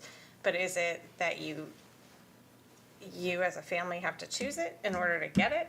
Is that how it works? So, kind of. So when Nancy was talking about, like, you can click on 3 of the big ones to have that taken out, we do that because we know that so many families would use that would need those translations. But yes, if you are a person who has, and Jen Sugert has a running list of, even if we have a student who speaks English proficiently, but that student's parents do not, everything that goes to those parents will go in their native language, yeah. And then some of the things that we put in here is that now, if we're using message sender, for email, it will go out translated that way to a family. We have things like talking points, and so if you are a family that speaks another language, Jen can text you, and whatever she texts in English comes out on your end in your language, and then when you text back, it comes back that way. And then we have, all local interpreters, and then we signed up for something called Lexicate, and Lexicate would mean that, we've had a discipline issue and we need to bring in a parent, like, right now, we can go to Lexicate, and Lexicate will be able to provide a interpreter for us immediately. So I remember all of that evidence, and I appreciate Reek just hitting it for me. So what I see is the difference here between proficient and exemplary is really the support and empowerment option for your administrators. And I think that's evident in the fact that all of the buildings participate and also demonstrate that they value it, which comes from the top. So I would think it's exemplary. I agree. One of the things I was remembering, and I wasn't remembering very well, maybe you could remind me, I feel like there was a program at the high school that brought in new resident families from other cultures and explained sort of the basics. Did you say that, or did I make that up? No, there was. There was A guidance, it was a guidance. Just program recently, where they had wasn't it? Yeah. And I can't remember what it was called, but you talked to us about it, and I was thinking, this is an example of something that's important to the district and to you that has trickled down in a tangible way to making sure that culturally, families who might not know how to navigate like American high schools and college search and so forth are getting the nuts and bolts of how it works here. And I was like, well, that's a really good, because having seen sort of our approach to this kind of thing evolve over time, that when you presented it, it stuck in my mind as that's a great indication that we're really walking the walk on this. So I can't remember what it was called, though.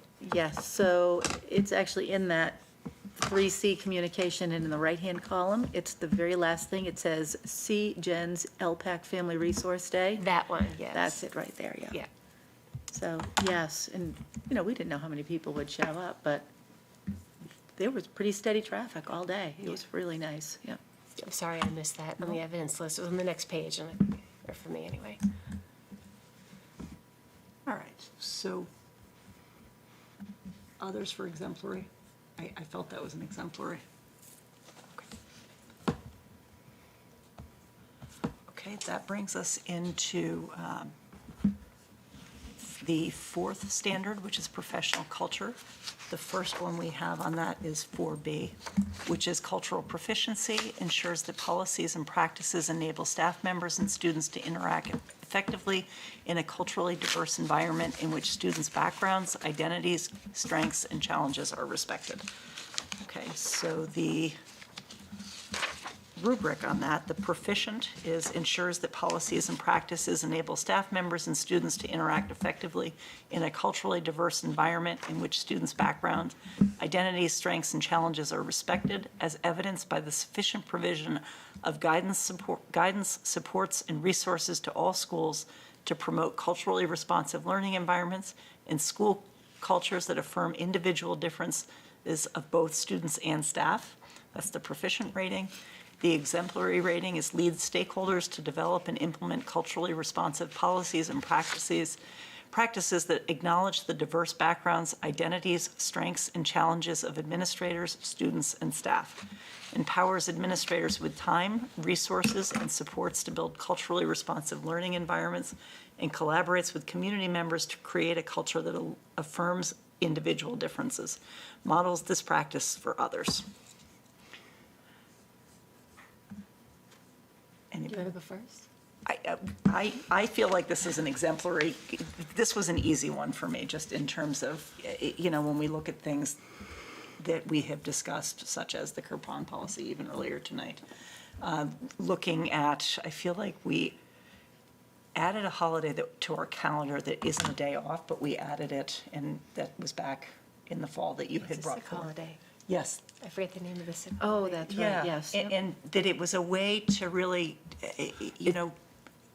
affirm students, what is important for students to be able to see themselves reflected in the culture, and in what feel valued without, there was no loss to anyone in that. It was a really, felt like an easy thing for us to be able to do, but it also was something that required thinking of it to be able to do, and I feel like that's something you really excel at.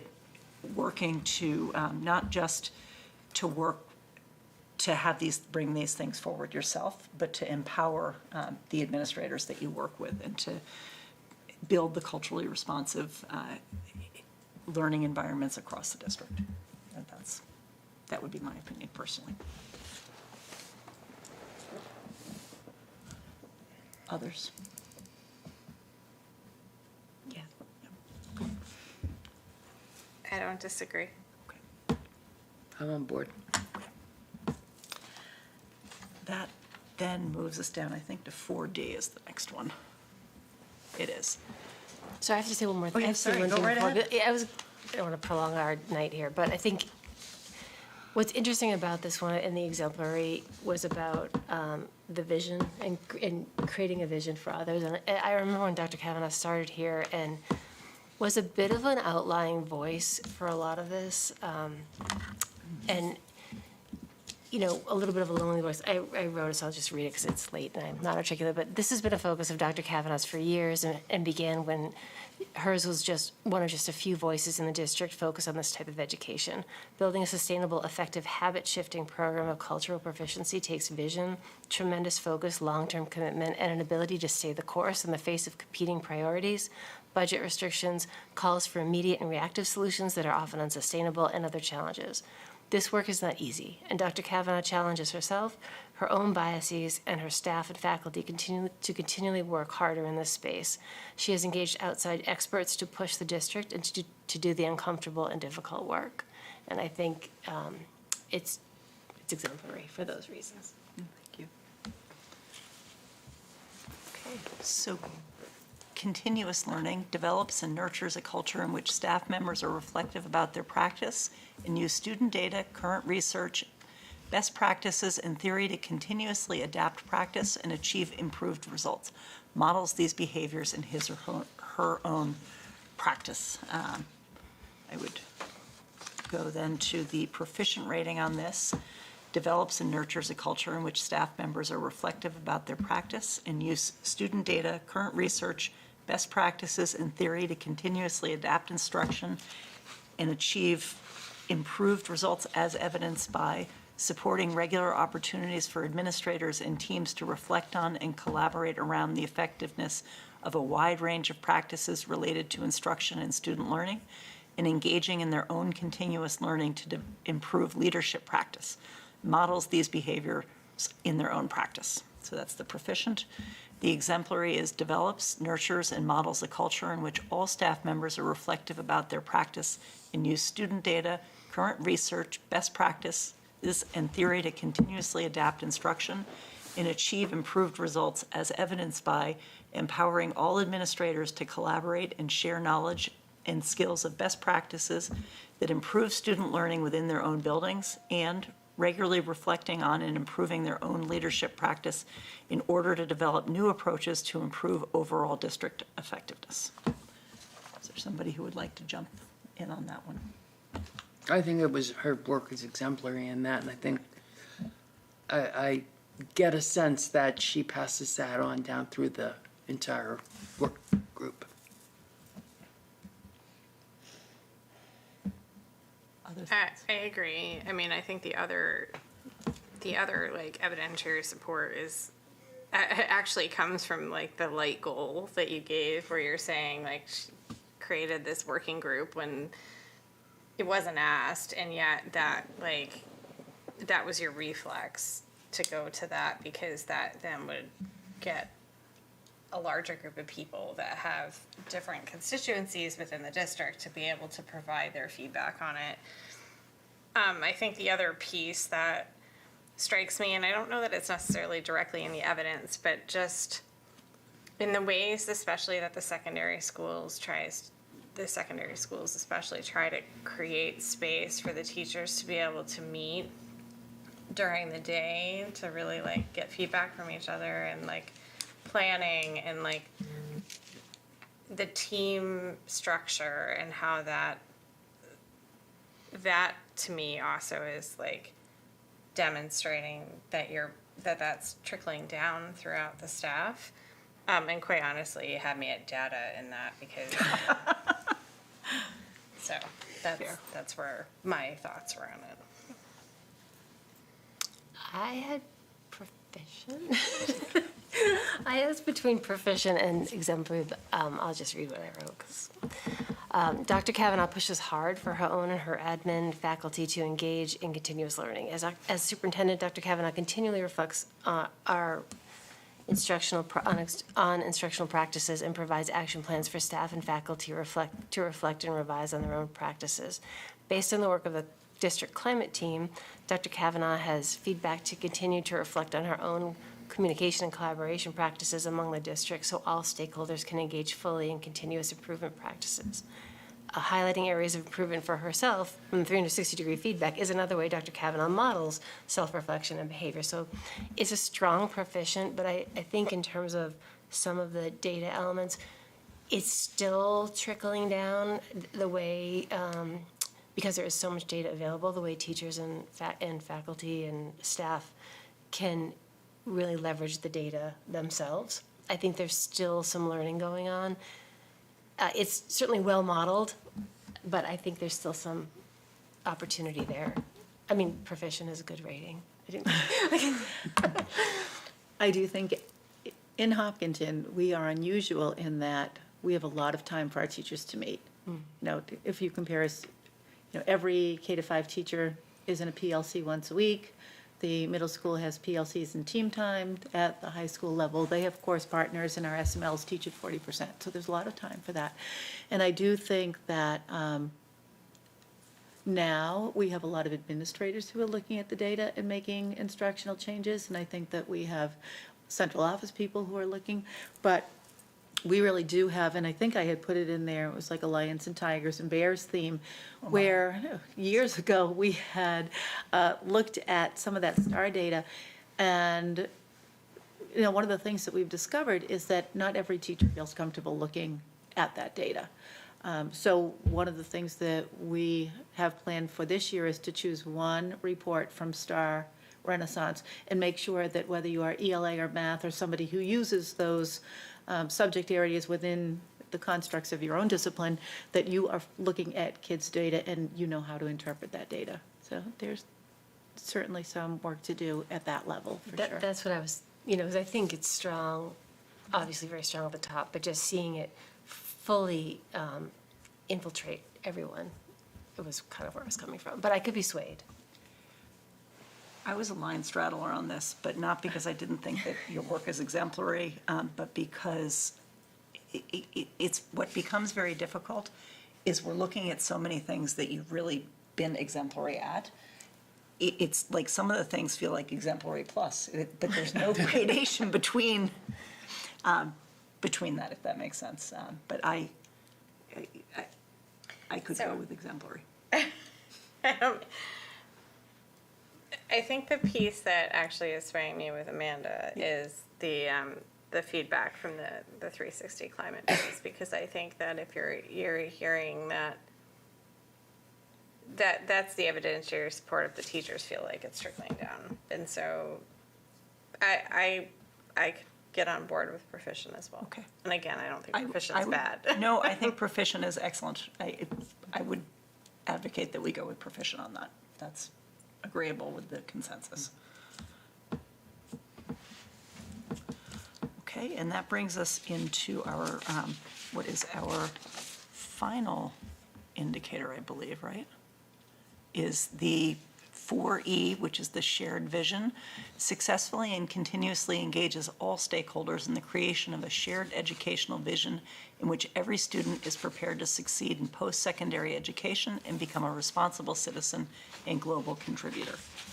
The proficient rating on that is continuously engages all stakeholders in the creation of or commitment to a shared educational vision focused on student preparation for college and career readiness, civic engagement, community contributions, and responsible citizenship.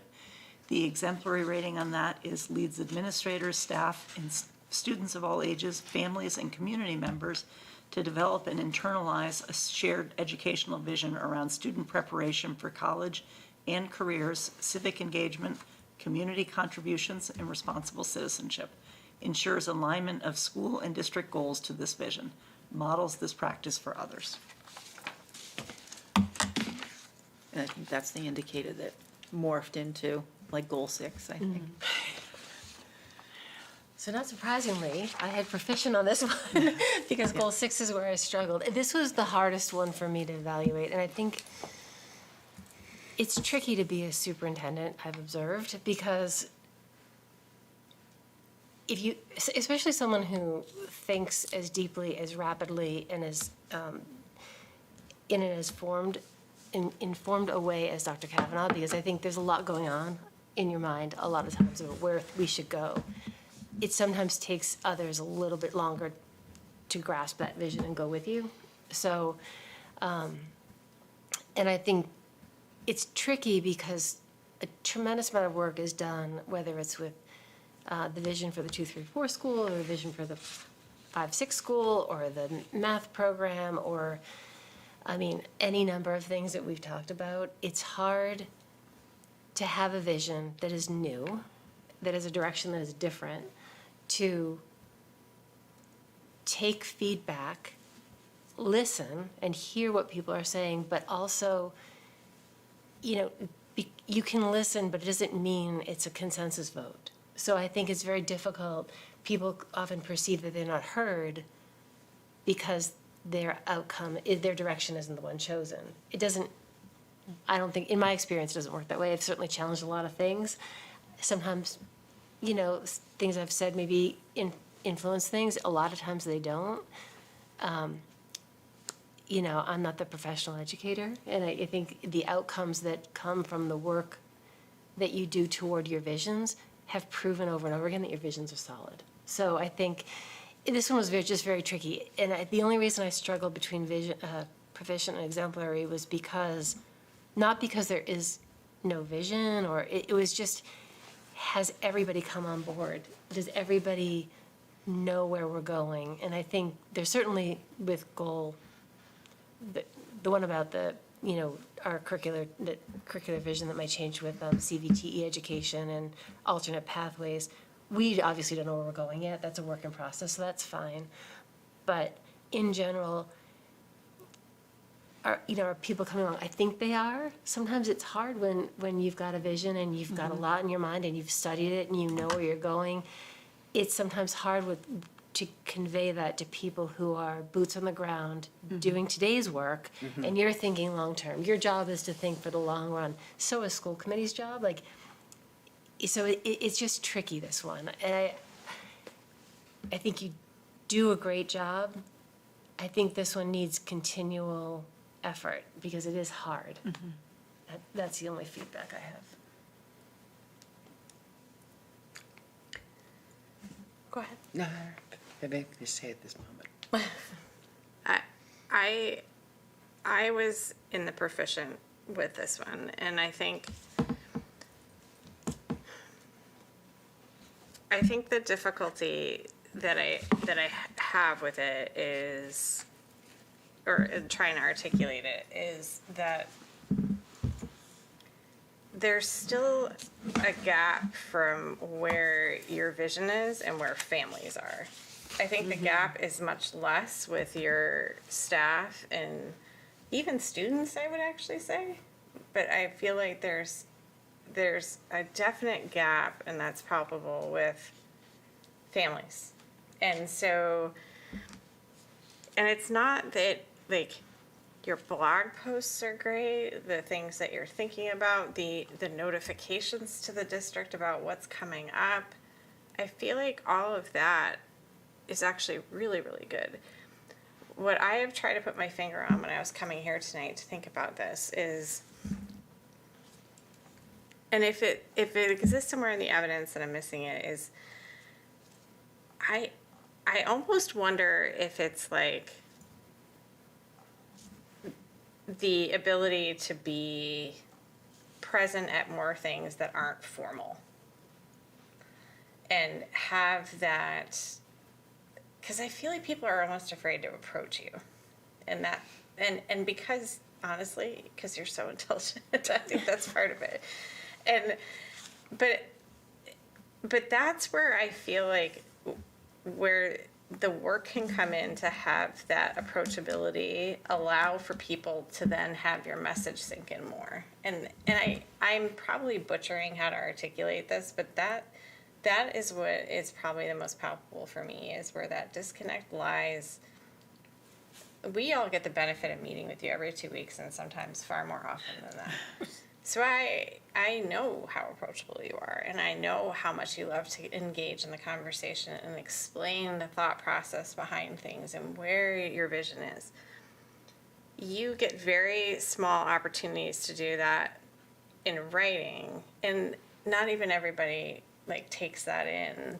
But how to approach that in a way that's less formal is probably where I would be giving my advice on that. And do you mean with families? Yes.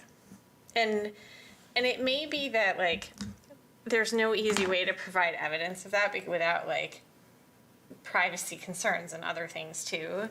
But I think I'm thinking more in line of like, I'll run into Evan at a sporting game and just talk off the cuff with him, or run into this was years ago when my kids were smaller, but run into Lauren at a library event that was just not school related necessarily, but was like tangential. And so I don't know how many of those opportunities arise for you, and I realize how busy you already are. But when I think about ways to make that, to bridge that gap for you, that's where my brain goes. And I don't know if anyone else, if that resonates with anyone else, but that's just where my thought process was. Maybe when we stop building new schools, she'll have some more time to. That's all she's been doing for the past years. It's a really interesting insight. I hadn't thought about that. Well, there are still some teachers who, like 8 years later, will say, Dr. Kavanaugh, and I say, we've known each other a long time. You should call me Carol now. I'm like, oh my God. I'm like, I think you can. Okay, so I've got two proficient on that. I would go along with proficient on that. I do feel like there are a lot of really strong things that were done on, related to this. I feel like the piece with some of the exemplaries that you've had, they are such strong exemplaries that it kind of skews the. Sure. But I do feel like it's a strong proficient. I think it's. Oh, for sure. Yeah, definitely. I mean, at this point, we're making like very small distinctions.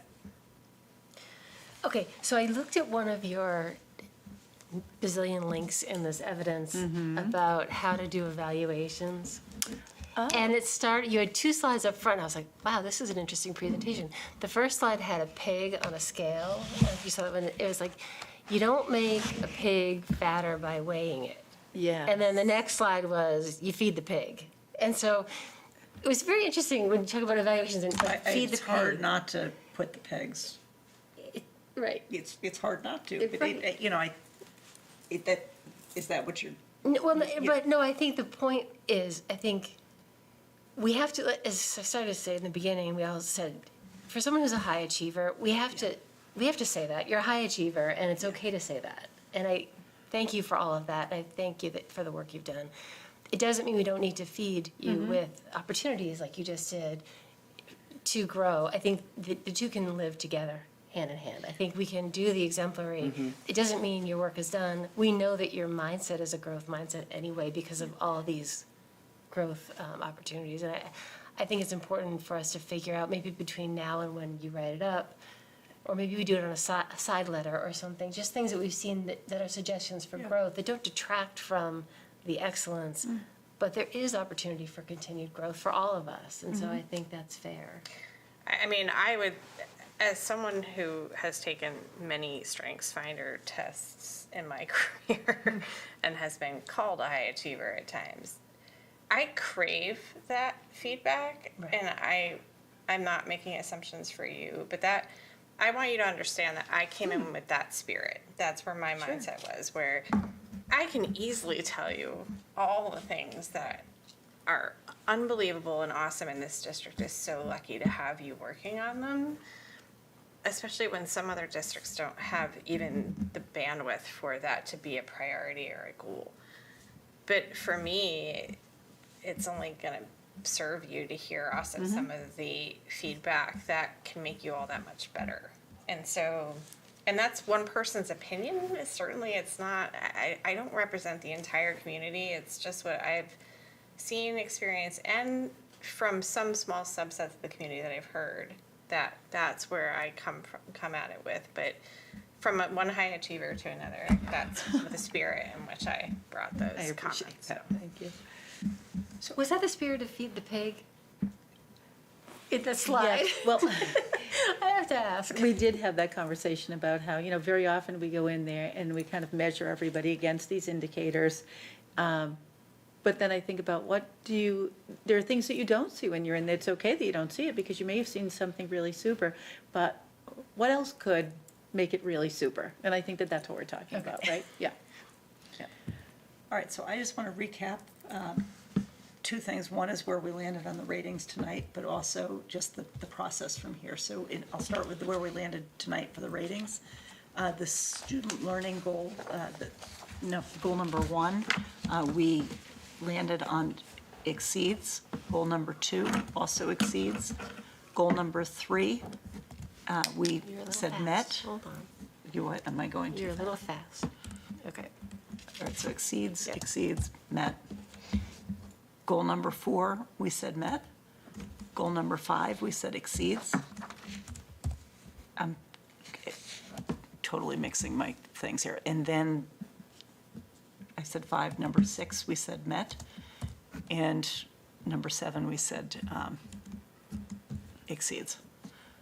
So then we move down into the indicators. For standard 1, for 1A, we said exemplary. For 1B, we said exemplary. For 1F, we said no rating, which was consistent with what DESE had put out.